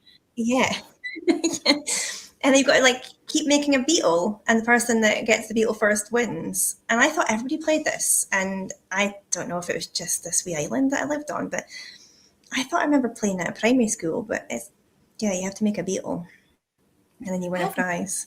But it's something. I'll teach you. Yeah, please do. The next time we see each other. Beetle drive. Go on. Yeah, I'm going to have a pocket full of dice and some paper and a pen, and we'll just sit down in the corner and we'll read dram and be like, we'll do beetle drive for an hour. We'll go around, we'll get lovely drams to sample, we'll sit down. Yes. What? You've got to! We've got it, yeah. Oh, this is like a new school version. Look, it's like actual. So I remember it when it was little cardboard cutout pieces, like a jigsaw you put together. Is how I played it. Mm-hmm. I never heard it called Beetle Drive, but yeah. So this one is actually, it's like 3D Beetle Drive. Oh, Mike, can we do the Foghouse Beetle Drive night, please, with whiskey? Absolutely. We ran it at the Bull. And now this is quite funny. So I've got another pub. I've got the Foghouse, and then we've got like a boozer, which is like a drinking pub.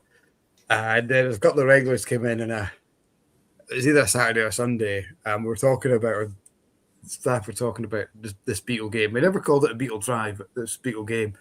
And my mum, who kind of owns a pub, she decided to buy a game. Got this set, found it in a charity shop, and they actually had a tournament, and they started like doing weekly scores and things like that. This is quite fun. These are like 50, 60-year-old people that have it.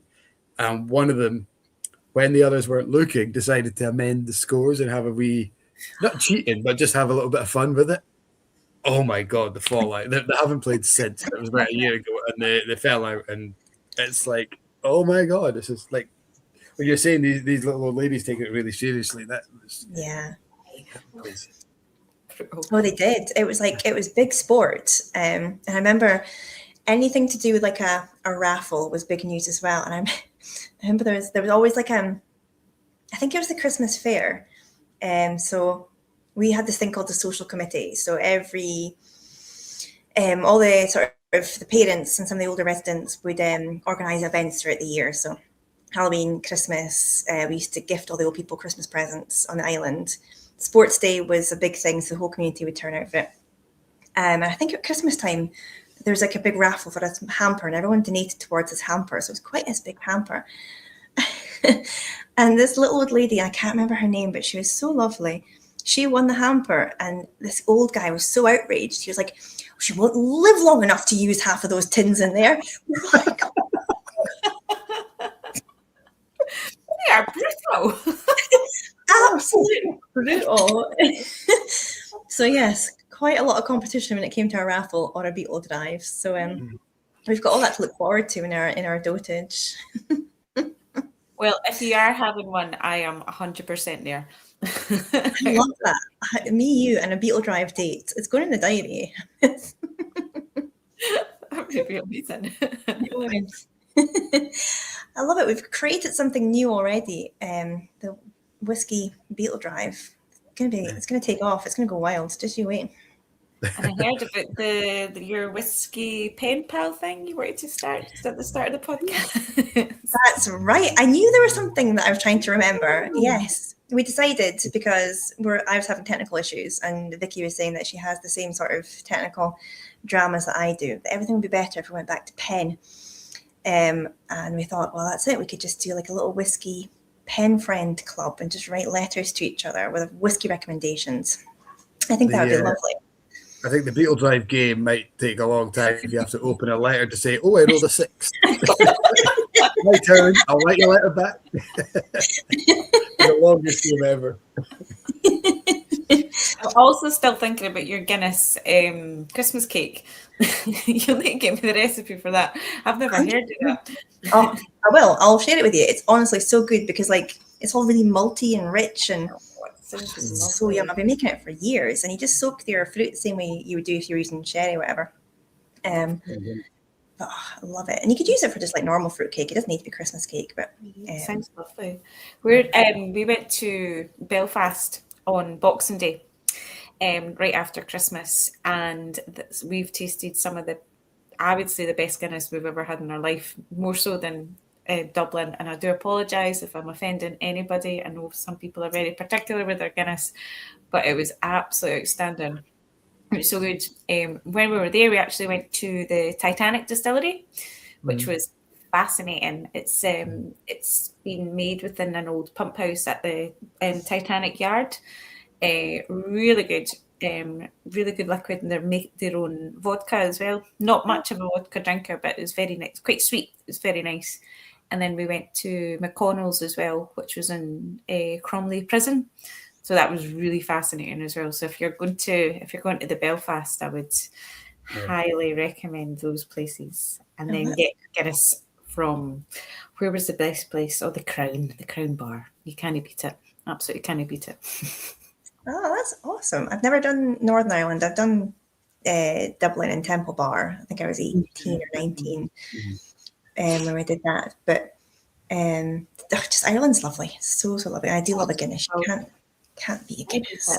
We're doing so Lee's got a big cycle race in June in Ireland and Northern Ireland.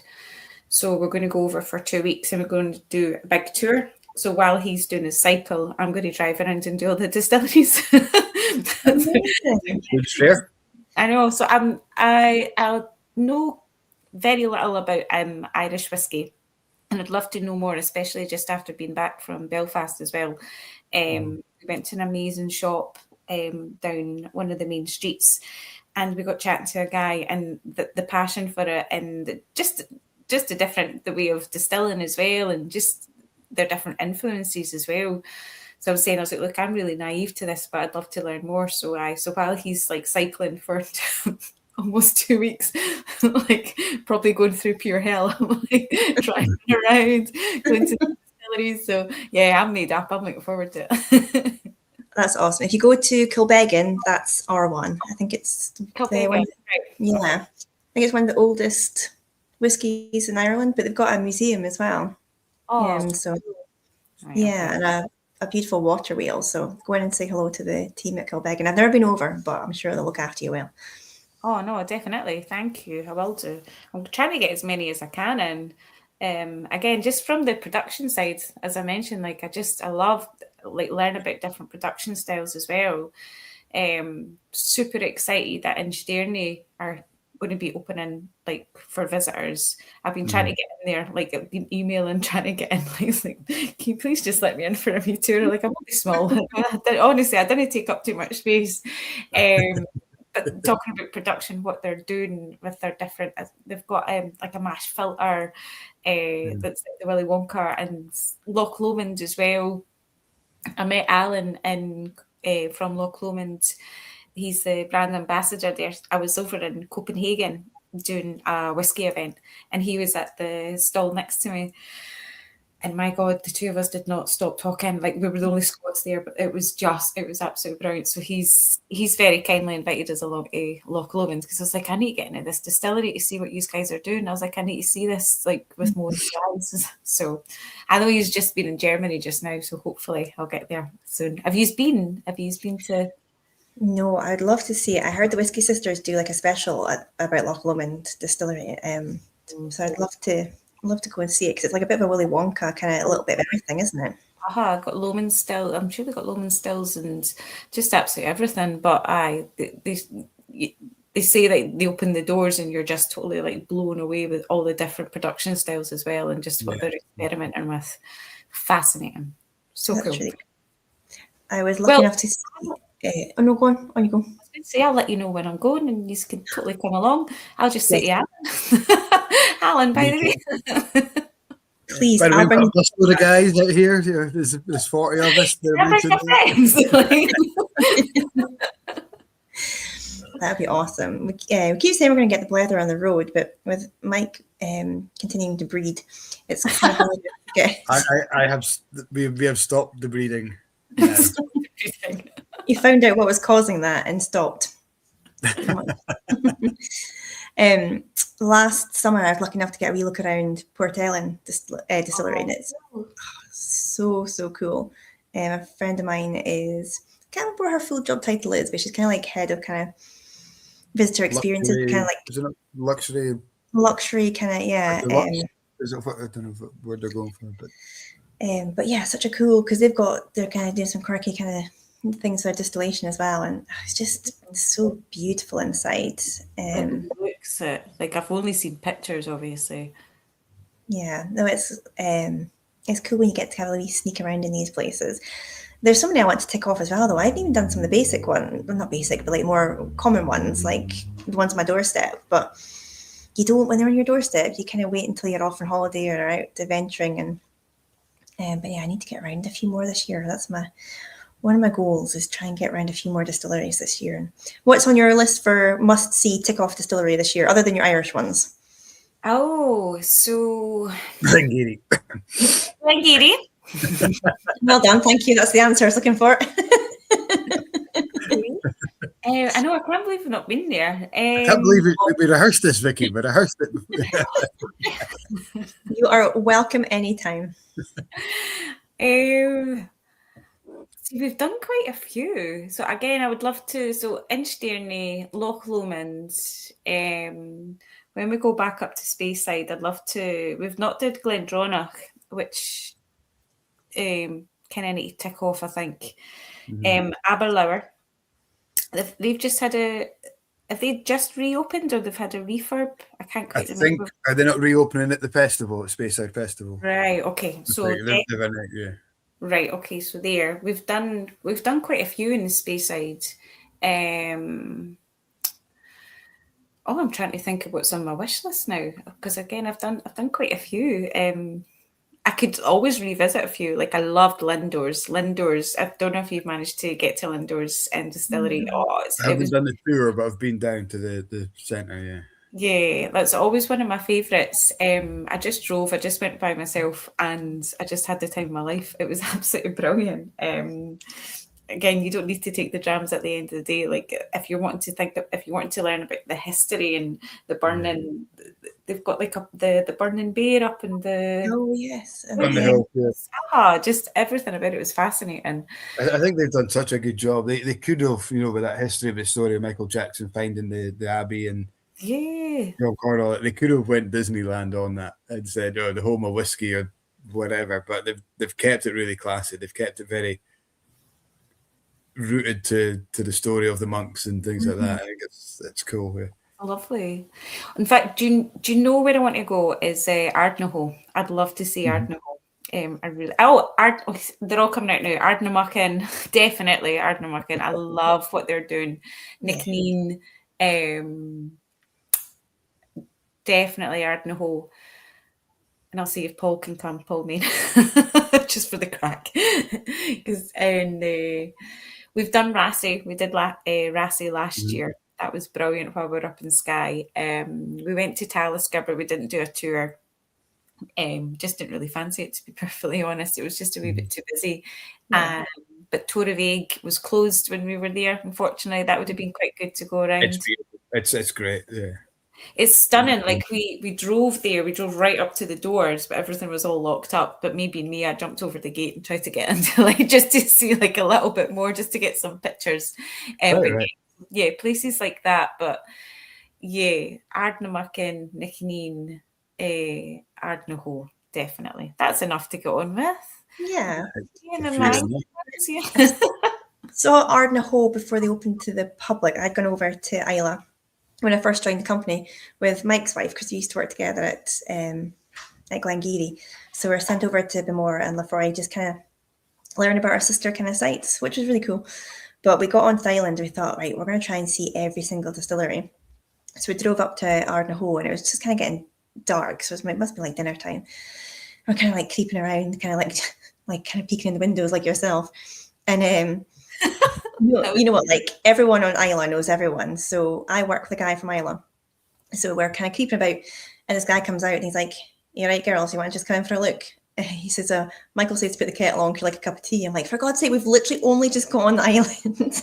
You know who we are and why we're here. I mean, we're in a big branded vehicle, obviously, but we got a little sneaky look in just before they were kind of opening up. So it'd be nice to go back and see it. Yeah. That is nice. I've been a couple of times. One was part of the Islay Whisky Academy. Got the tour. It was they were in production, but pre-whisky. And then the last time I was back was just in August. We didn't do the tour, but just went to the bar and had a few drams. And cool. It was really good. Yeah, it's nice.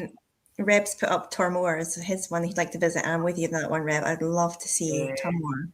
Yeah, so stunning. I mean, as soon as you drive past, well, you know that's you almost nearly in Speyside, nearly in Creek Elliot. It's one of those landmarks, isn't it? It's that. I know, you're almost there.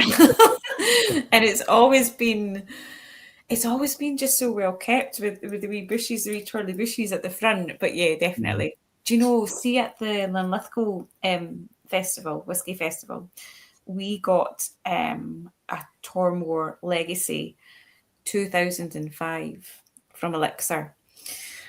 And it was outstanding. That was, apart from the Woody's 46-year-old North British, that was absolutely banging. That was absolutely stunning. So yeah, I had that one as well.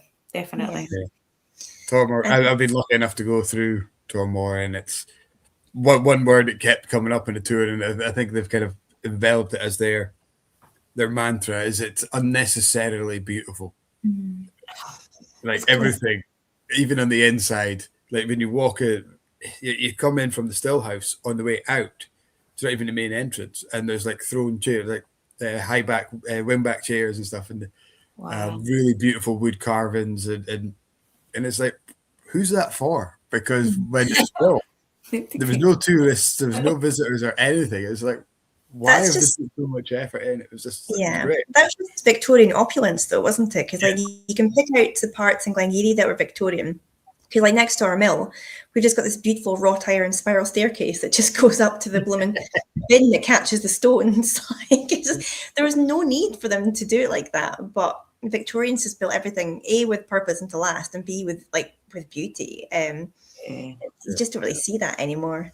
So Turmore is definitely a good example of that, because they're like kind of early 1800s, aren't they? Their establishment date, I think. Like, but yeah, are they opening up for Spirit of Speyside this year? Are they doing anything for that? I haven't looked at the full list of events this year yet. I don't know. I couldn't tell you. I think they are. I think they're doing. I think if I remember reading, it might just be warehouse tours. Okay. But I mean, it is. It's a fully working distillery with no visitor centre kind of facilities in mind when it was built. So and I think that's why it's taken so long. I think everyone got caught up in the hype with Tulmore's getting bought by Elixir. It's going to be great. They're going to do tours and we're going to open up and it's all this and that. But I think the red tape is holding it back because they've got no, and it's all listed buildings as well, so they can't just build something or change things. They have to really be careful about it, and that's caused a wee bit of delay in how they can get people in. But I think smaller things like a warehouse tasting or a walk around kind of thing is, or industry visits, that kind of thing can be managed. So it'd be great. Can't wait to see it open. Are you going to Speyside? I've got nothing booked. I'm going over. I'll probably over at some point because Paul will be up the road for the indie festival bit in the village hall. So probably get along. Is it Elgin Hall or Dufton Hall?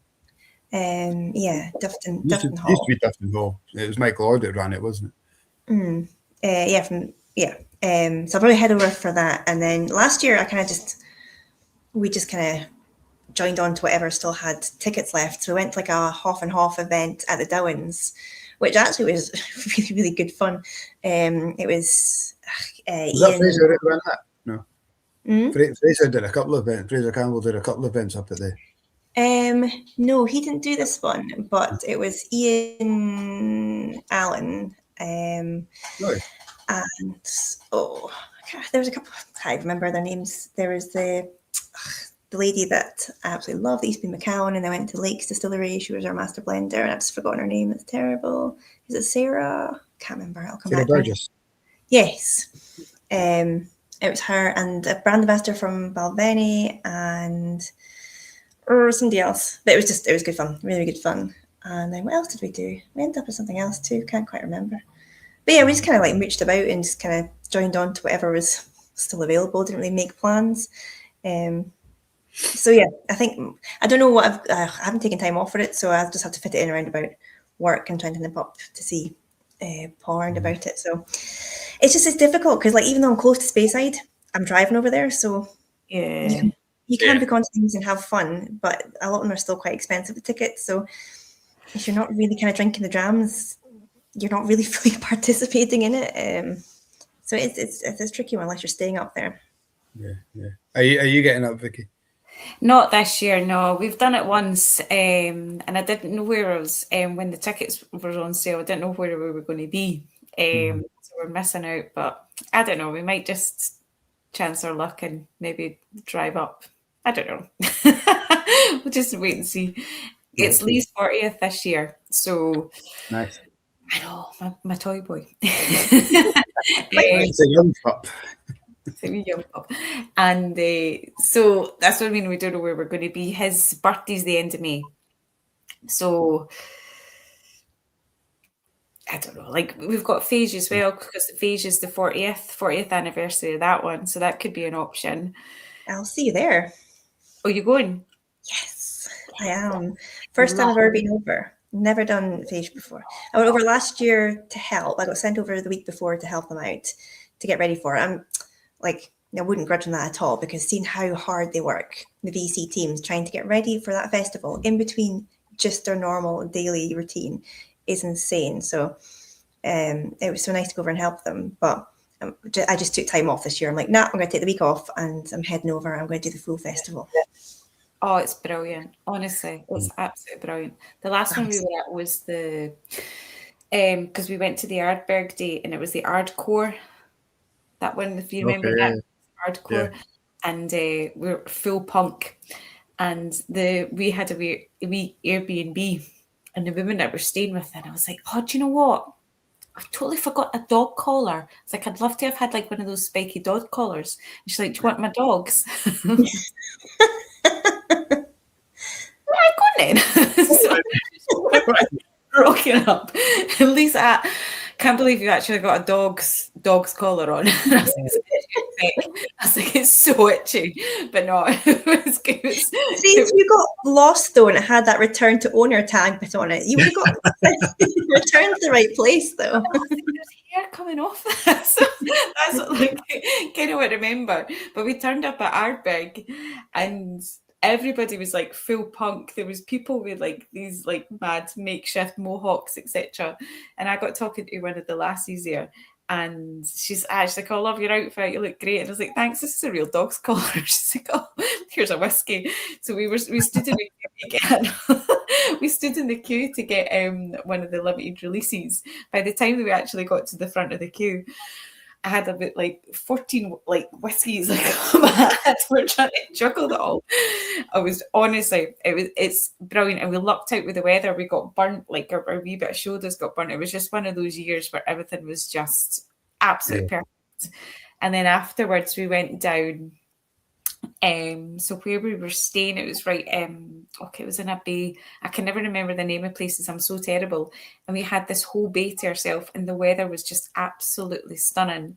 And we cracked open a bottle of Ugadale, and we sat and drank that like for like most of the night. And then our hosts, our Airbnb hosts, turned up. They went for a wee walk with the dog. they came and joined us, and it was just, do you know, it was just one of those absolute perfect times. It was really good. You'll have such a crack. It's brilliant. You'll have so much fun. I'm so excited for it. I'll have to look out for you as well. I'll bring the Beetle Drive, and then it's true.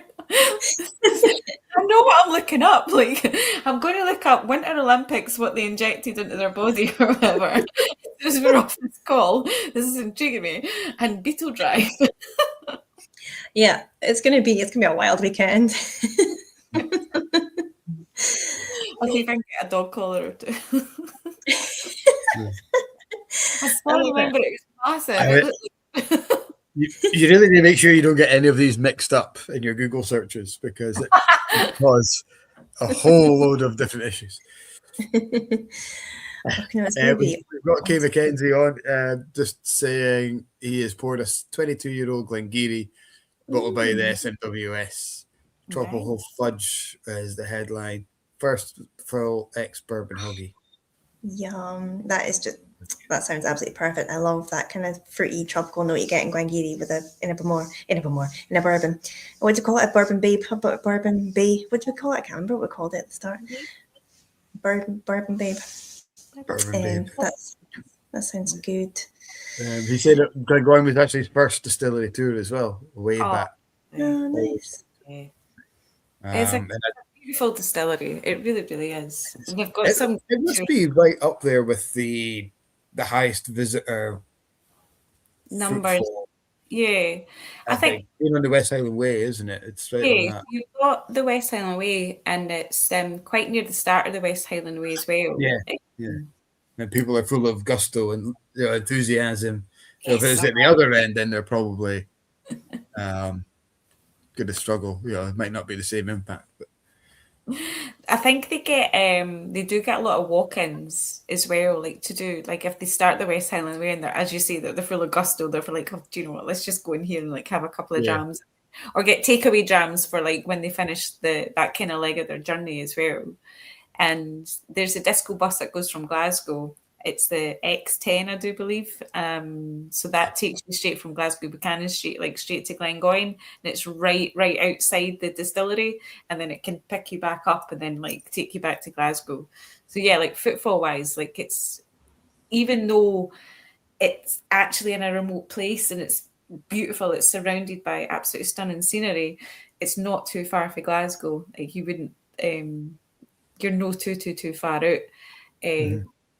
Tour wise, they've got some of the most amazing tours. I'm still very loyal to Glengoyne, as you can probably hear, but they've got one that's called the Malt Master Experience, where you blend your own cask strength Glengoyne and you can make your own blend, and you get to take away a 200ml bottle of your own blend.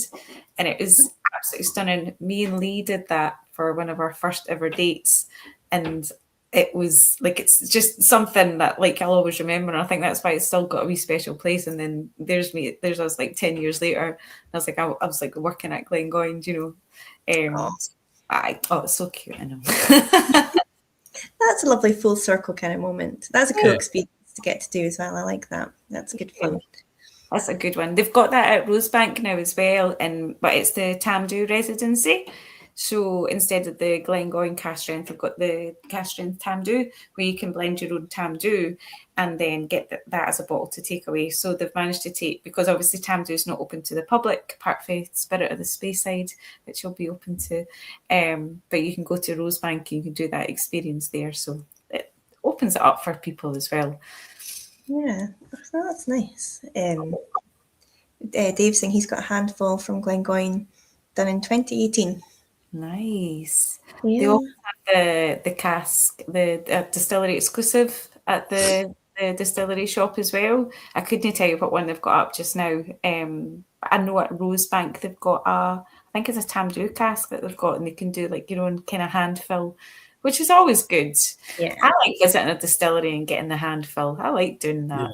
Yeah. Me and Tony's wedding dram was a handful Glengoyne that we bottled the day we got engaged. Oh, lovely. We're down at Ardgarten, which is kind of just on the banks of Ben Lomond, the slopes of Ben Lomond. So kind of accidentally proposed, and we went off afterwards to get the ring and a bottle. I'm sure we drove past that on our way back from Islay, or she told me the story on the way back from Islay anyway. You probably wouldn't have been as far west as that, but you'd have been in the vicinity, I suppose. Yeah. Mm-hmm. But it's quite cool. Really nice big sherry dram. Yeah, I've still got the bottle somewhere, but it's well and truly. I love those wee moments. That's what I love about Bottle Your Owns. We do it to Glengarry. Like, you know, it's like a straight out of the cask with a lynch, and the amount of people that come in because it's like a anniversary. Or Dave, for example, who tunes in every week, will go and do a sort of road trip with his wife on his birthday and get a couple of handfuls for on the day of his birthday. If you can get bottle number 17, it's all the better. Oh, yep. And then Reb, who's just away to open up his Glengarry tomorrow, he's saying he did a handful, or bought a handful, from us when he was over as well. So I love those little moments, especially if it's somebody buying one for a wedding, for a birth, for a. yeah. I do love that. It's nice to do that. Something lovely, a wee bit special. Yeah, I noticed as well, we didn't touch on it. I don't know if you guys saw, Reb is just away to finish his first book. We were talking about books, so he's got a book coming out. So, yeah, that'll be fun. I'm just going to set up another laptop because this has done that thing where it says we've got updates. We're going to automatically restart in 5 minutes. We've been on for like an hour and 40 minutes, so I'm sure Vicky's probably and her boyfriend's just come in, so I'm sure we could probably just let her go soon anyway, because I'll just keep chatting to you all night. I keep forgetting that we're not just actually playing a Beetle Drive in the pub and we're still live to the world. But it'd be awesome to get you back on, like when you kind of settle on your new whiskey path as well, and kind of let us know what you're up to and what the future for Vicky in the whiskey world holds. I think you should try setting up your own podcast or something. You've got like such a natural kind of open way to talk to people. It just makes you want to chat. Like, it's really engaging. I think it'd be really good kind of getting guests on and chatting whiskey to them. I think it would be. Thank you. But then I'd be competing against you guys, and that would. Well, it would be a competition. We are fucking awesome. No, no, definitely not. I think it'd be really good. But no, it'd be so cool to see what you get up to, and we'll go see you, I'm sure. And well, it sounds like we're going to be at the festival together. Have you got any other festivals you're attending this year? whisky festivals? We actually want to do the Belfast one. We want to go over to the Belfast Whisky Festival if we can. So there's a wee whisky shop in Linlithgow, and the girl that runs that also runs the Belfast. Oh no! Oh, Mike's the Belfast Whisky Festival. So we're hopefully going to go over for that one. We've missed Fife, as I say, but we're maybe doing either Clackmannanshire or the Edinburgh Whisky Festival. They're both run by Slange Events, who are Serena and again, you want to support them as much as the festival, because they're such an amazing power couple. Love to go to the independent one as well. But as I say, like everything, he's back. Everything's a week up in the air because of Lee's 40th. I'm not blaming him as such, but I'd like to make more plans. So do you know what I did last year was my 40th, and I just made it the year that I said yes to everything. So people are always very polite and they say, if you're ever down this way, you must pop in past. And I always say, oh yeah, thank you very much. And I just don't do it. So I pre-warned everyone at the start of last year, if you give me an open invitation, something, I'll be like, yes, I'll see you Tuesday. So I just started saying yes to everything. And I managed to squeeze in so much cool stuff last year and just made it a celebration across the whole of the year. So you could just do that instead, like mark the day off, obviously, but just make the whole year a celebration for his 40th and try to squeeze it up. Yeah, you should. Talk about Belfast, just maybe scroll up quickly. Dutch Jura was telling us about a visit to something called Friend at Hand shop. So I don't know if that's a whiskey shop. That's the one I went to, Friends at Hand. Yeah, that's when I went to, and I spoke to an amazing gentleman there. He was lovely. Thank you so much, whoever that was. Thank you. That was the exact place that we went to, and he gave us a fantastic bottle and a lovely wee sample as well. He was such a gentleman. I love the knowledge of our Blether in. That's so they're so good. They're quite wide ranging. Well, you're now officially part of the Blether Club, and you're already wearing the tweed hats. I kind of feel like you're more a member of the Blether Club than I am currently, but 100%. Yeah. But yeah, you're always welcome back. Please do come back and keep us updated and all your whiskey adventures. Will do. I'd love to come back, and I just want to say thank you so much for having me on and letting me blether. It's the whole point. It's why we call it what we call it. I feel like I could talk to you all night as well. It's like I've got so much. See, when you first meet people, like in the whiskey, and you're like, I want to do this, I want to do that, I want to do that. Because I'm like, cannot wait to talk about Jerez. Like, I cannot wait. Like, I just. And obviously you love it. You can see your passion coming through. I do want to ask, just before we kind of wrap up, there's a couple of people have asked about your cabinet. Dave has asked what's in the cabinet, and Reb has asked for a tour of your cabinet. I don't think we've got time to go through every bottle, but is there if you could pick one bottle from the cabinet behind you to talk about, what would you go for and why? So I don't know if this is going to be a wee bit too. I don't know if you can still see that or not. I love how we naturally lean in as if it makes it bigger, but it does. It doesn't make a difference. Oh, can you see that? Yeah, I'm seeing is that a Teeling in the top left? That is Ardbeg. That is a full Ardbeg in the center. Is it all Ardbeg? All Ardbeg special releases. Oh, sorry, I can't really see my screen, so I'm not too sure what I'm We can see top and middle shelf, so we can kind of see. They're all quite. Yeah, I can see the Ardbegs for sure at the top now. Middle ones. I love the barrel end, the Ardbeg barrel end. I love. Wow. And then if I can go down a wee bit, so you're coming on to so there's a lot of Ishiru and Highlander Inn special releases here. So these ones here, for example, these are all Maggie's or the special releases from the Highlander Inn. The ones at the back, there's some Macallans at the back there. I've got a Tamdu, Dalbili. There's a Grand Reserva. Oh, I don't even know if I've got. It's all locked. I'd have to go get the key and open it up. And then a proper locked cabinet. I know. You know why it really doesn't. She doesn't trust Lee at all, does she? Do you know? my nephew came in one time and just flung it open and started to pull the bottles out, and my heart was in my throat. So it is locked, and it's just locked. At the bottom there's so the Linders, that's the Friar John. There's a few Thompson Brothers. I'm a huge Thompson Brothers fan. Yes. Again, one of my personal favourite independent bottlers. There's the Badger, and that's a 14-year-old Dalwayne, which was always one of my favourites that you cannot get for love nor money. There's the Whisky Sponge there. That's mine, and it's always going to be mine. That is a Springbank.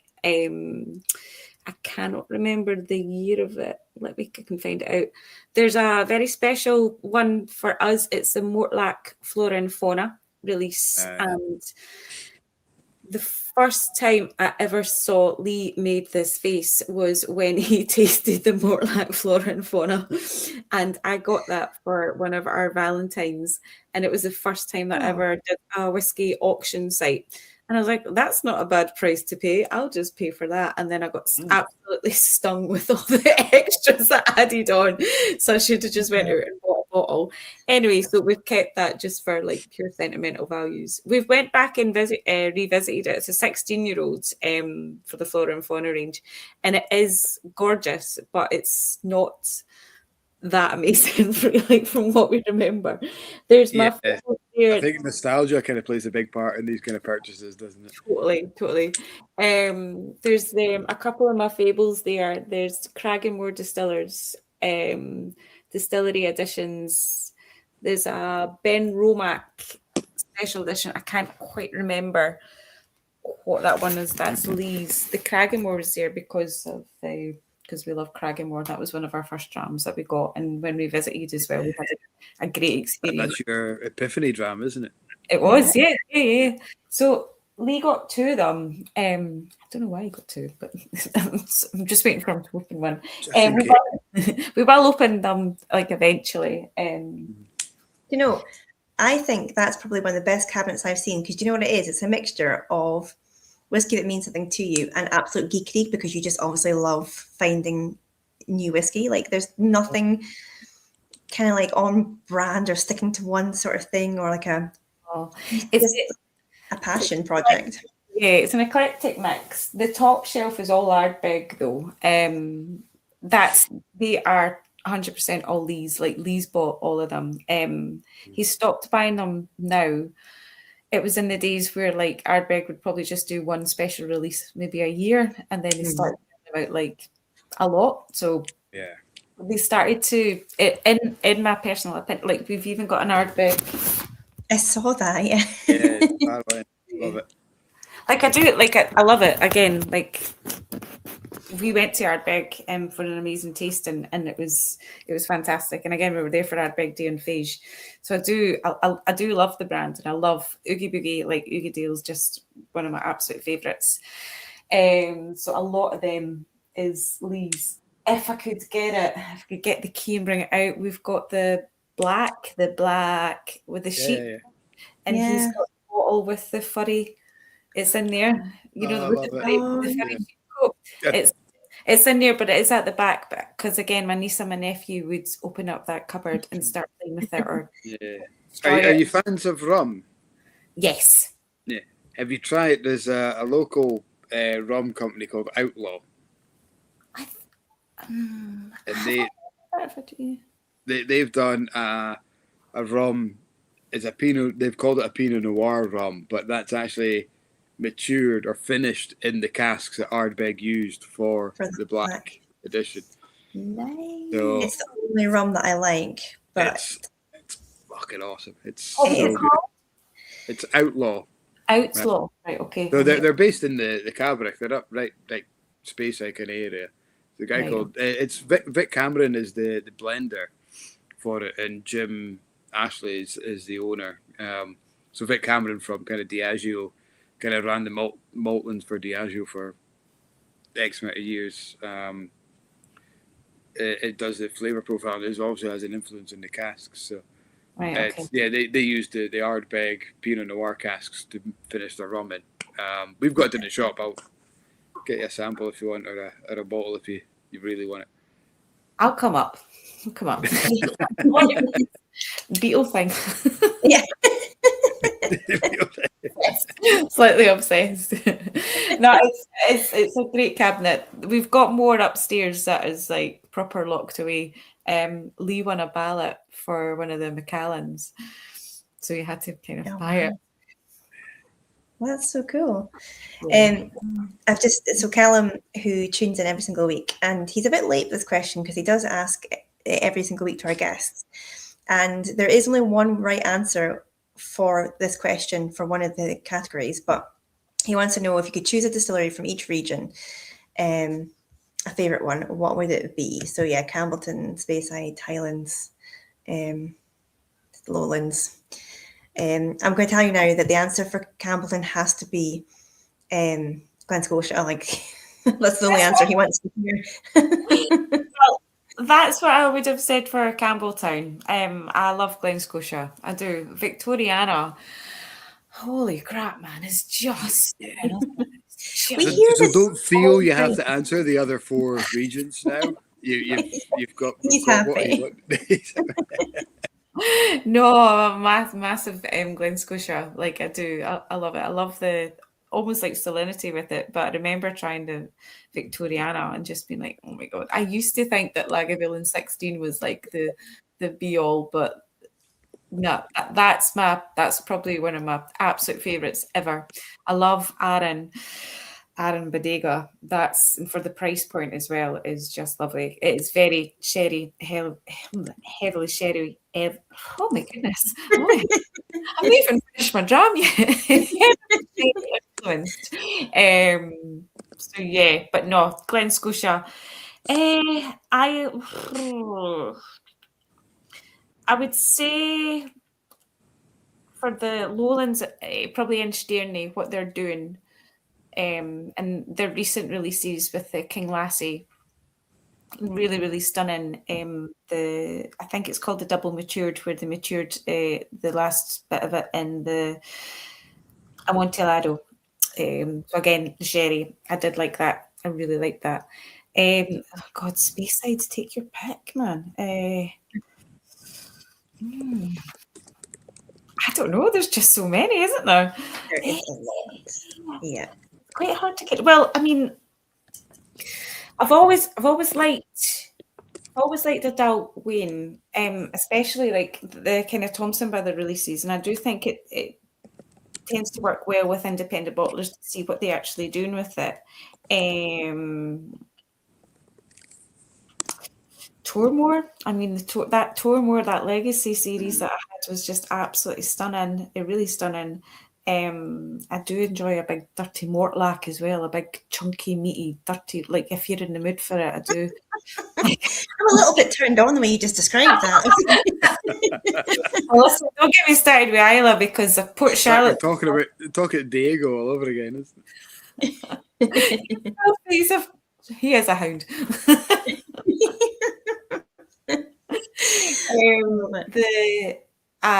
When we're going to Islay, like I love a Port Charlotte. I love how dirty it is. I just that, and to be honest, I could quite easily just sup Octomore like for a long, long time. Like I do. I know I've been talking a lot about sherry, but I do love a peat. I love a peaty number. We were at a Brew Laddie tasting recently, and she brought out the 16.1 Octomore, and it was my jam of the night. And I could have easily had quite a couple. Now, the first time I tasted Octomore, it was at a tasting at Woodwinter's, the place in Bridge of Allen, and Lee was driving, and we were driving home, and the car was stinking. I was like, I don't care. I genuinely don't care. I was like, this is me now. I am Octomore now. I don't care. Is that all the regions? I can't remember if I said them all. Is that enough? Yeah, Islay, Campton. I think Highlands. I don't think you've done Highlands. Yeah. You don't need to say. I mean, it's easy forgetting. It's such a small region. It's easy to forget about. Like, where are the Highlands? Glengarry. Nice. It's overrated. It's overrated. I don't know. Like I don't know. There's just so many brilliant things. I've already mentioned like Ardnamurchan. I love what the Dornoch brothers are, the Thompson brothers are doing in Dornoch as well. You should head up for that festival this year if you can.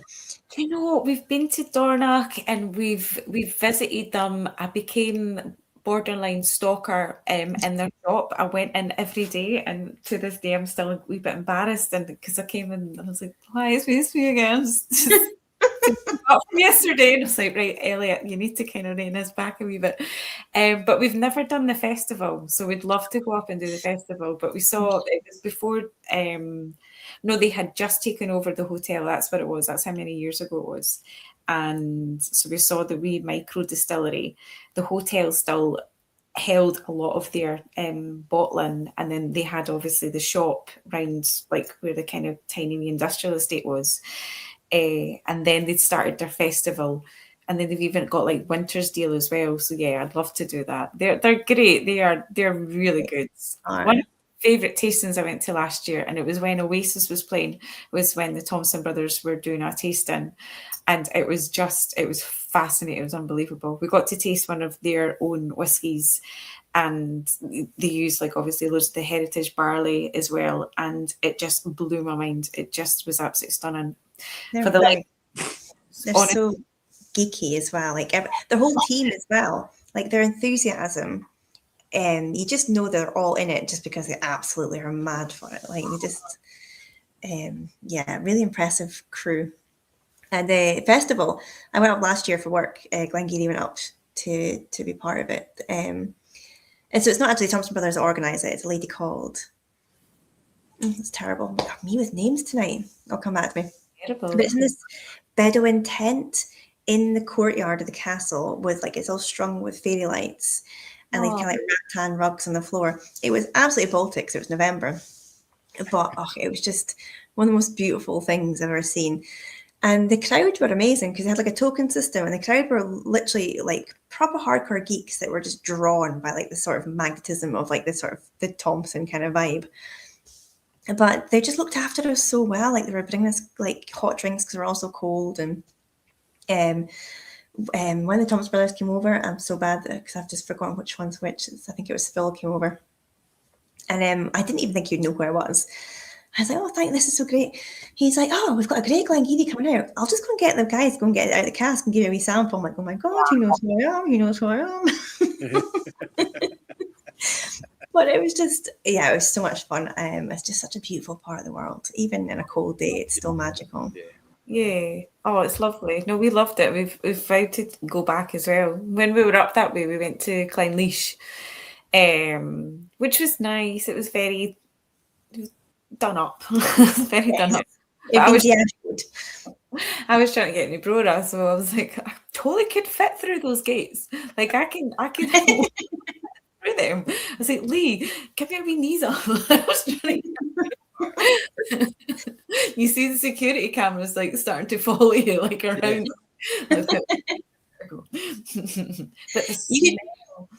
You should start your Instagram account. Distilleries I've broken into. Do you know what? I could start like pretty well. Like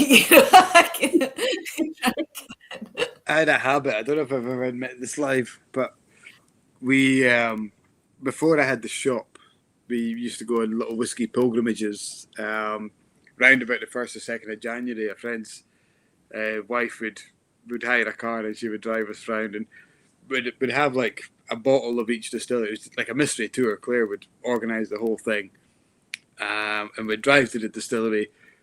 More often than not, just sit in the car park, and she would read us the story about the whiskey and the history and all that, and we'd pour a dram from the bottle, and then we'd go out and have a wander around any kind of accessible area. So if it was fenced off, we kind of walk around, but every so often we actually got into the grounds.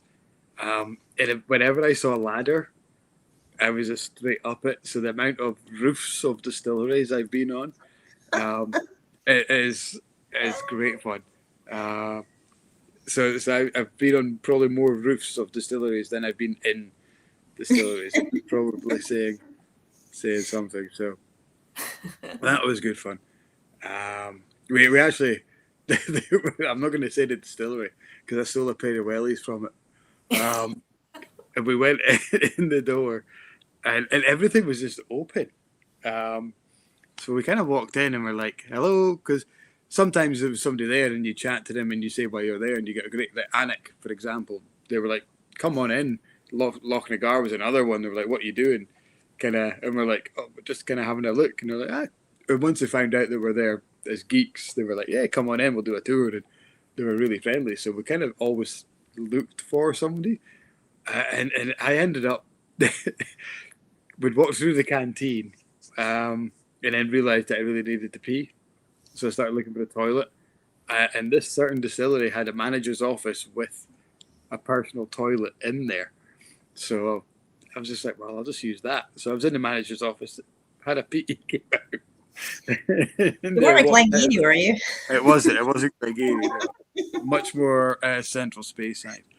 But great fun. Probably my next venture, guys. I think you've helped me make my mind up.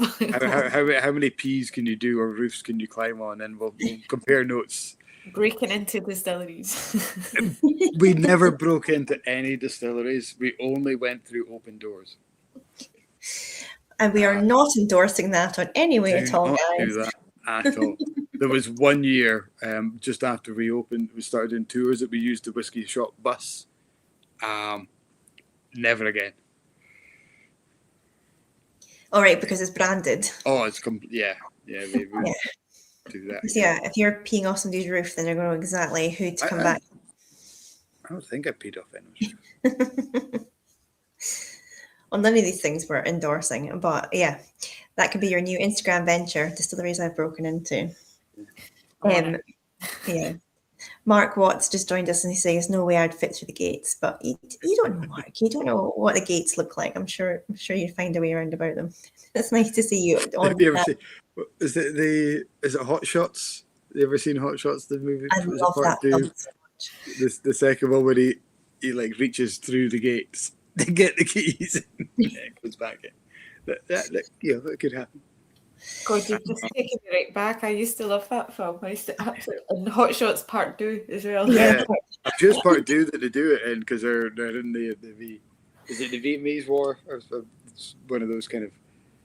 I think I have to go back and rewatch that as well. That's like a massive blast for the past. We're showing our ages on this now. Anyway, we said we're going to let you go about 20 minutes ago. We just carried on chatting to you. Yeah, blame the guys. And my laptop lied to me because there's no way that was 5 minutes. Give the lead off time. It was like, we're going to shut down in 5 minutes, and it was a bang. Anyway, Mordecai is asking Mike, have you been up the ladder to see the square worm tubs at Knockdo? Yes, I have. I've done that too, yeah, a few times. Many times. Love. Knockdo is, it's right up there. It's top 3 for me in terms of distillery tours. I think it's really. See, I've not had that one, and it's right beside Tamdhu, so I'll need to. You're thinking Knockando. Knockando.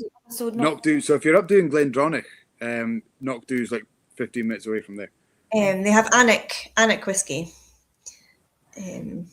So it's like Knockando without the an.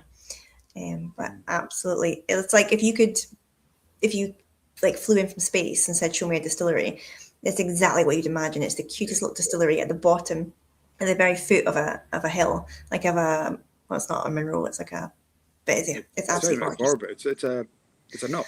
Yeah. It's a wee hill. And then the distillery manager, a guy called Gordon, who is just one of my favorite people in the whiskey industry. And it's just this beautiful mixture of like old and quirky and a little bit new in places. And I love it. It's probably one of my most favorite distilleries in Scotland. Tam the distiller, who's the guy who took me around a couple of times, is just the best. He's a little short guy and he's the broadest Doric. And he just you can tell he absolutely just loves it. Right, that'll be added. You're a fan of dogs? Because there's always about 40 of them. Love dogs. Love animals. Love cats. Yeah. I used to have a cat. We've always had the animals in the house. Oh, you would like Knockdo. So it's not open to the public, but if you send them an email, quite often they'll especially if you're in the industry. Quite often they'll sort something out, and usually Gordon just asks for like a donation to a dog charity that he's really passionate about. So, yeah, that's a lovely incentive. Yeah, massively underrated whiskey as well. Just get in touch with them first, because I don't think they're not set up for surprise. We're here. So yeah, ping them a wee email, and quite often they'll try and help you if they can, if they're not like super busy or in the middle of something. But if you can, they're worth a visit. Well, list. Right, we're really going to let you go this time. Thank you so much again for joining us. I've just had so much fun. Honestly, we'll get you back on as soon as we can. Listen, we'll do a post-phase pilgrimage. We'll see. Like after a week of it, though. Well, maybe not right after. We'll let you recover first. We'll see how much that Ardbeg collection has grown. Oh, honestly, he's something else. Again, that's not all of them. And he's got the wee memorabilia. We went to, there was an Ardbeg smoke event in Edinburgh randomly a couple of years ago. And that was honestly, it was absolutely brilliant. It was so good. But the amount of memorabilia we came out with, I was like, whoa. Oh, it was brilliant. Next thing will be because I can see myself getting into another conversation. No. Well, Callum has already said if we stay on for another 4 minutes, we'll overlap with the cancelled barflies. So. Oh well, we will let them head on to their next whiskey chat. But thank you so much. Let's get everyone away for a pee and a wee top up and stuff. It's been phenomenal, Vikki. It's such a good chat. Thank you so much. Thank you for having me on and letting me, like as I say, blether away. These have been lovely, and it's so nice to meet you and catch up. It's lovely. But definitely we will be back in touch, and I will be up your way now that I've got a wee bit more free time. It might even be next week. So 100%. You know how to get hold of us. So yeah, please do. Always welcome. Kat, who's on next week before we say goodnight? We have. So I was looking at the dates thinking that cannot be March already, but I was forgetting February's got hardly any days in it. So next week we've got Dave Worthington from Batiki Whisky Company. Oh, Dave. I love Dave. Yes. One of my favourite tastings that I've been here. Tell him I'm asking for him. He's so lovely. Absolutely one of my favourite guys in whiskey. Oh, he's so lovely. And he makes soda bread. And, he does.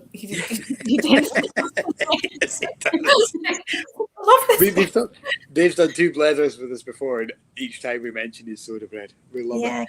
I just love it. And his breakfast as well. I'm like, oh, he's so yes. Yeah, we're he's like everyone's dad, isn't he? Yes, that's going to be good fun. So tune in for that, everyone, if you can. And if we don't see you before then, we'll see you next week. Thanks so much. Stuff.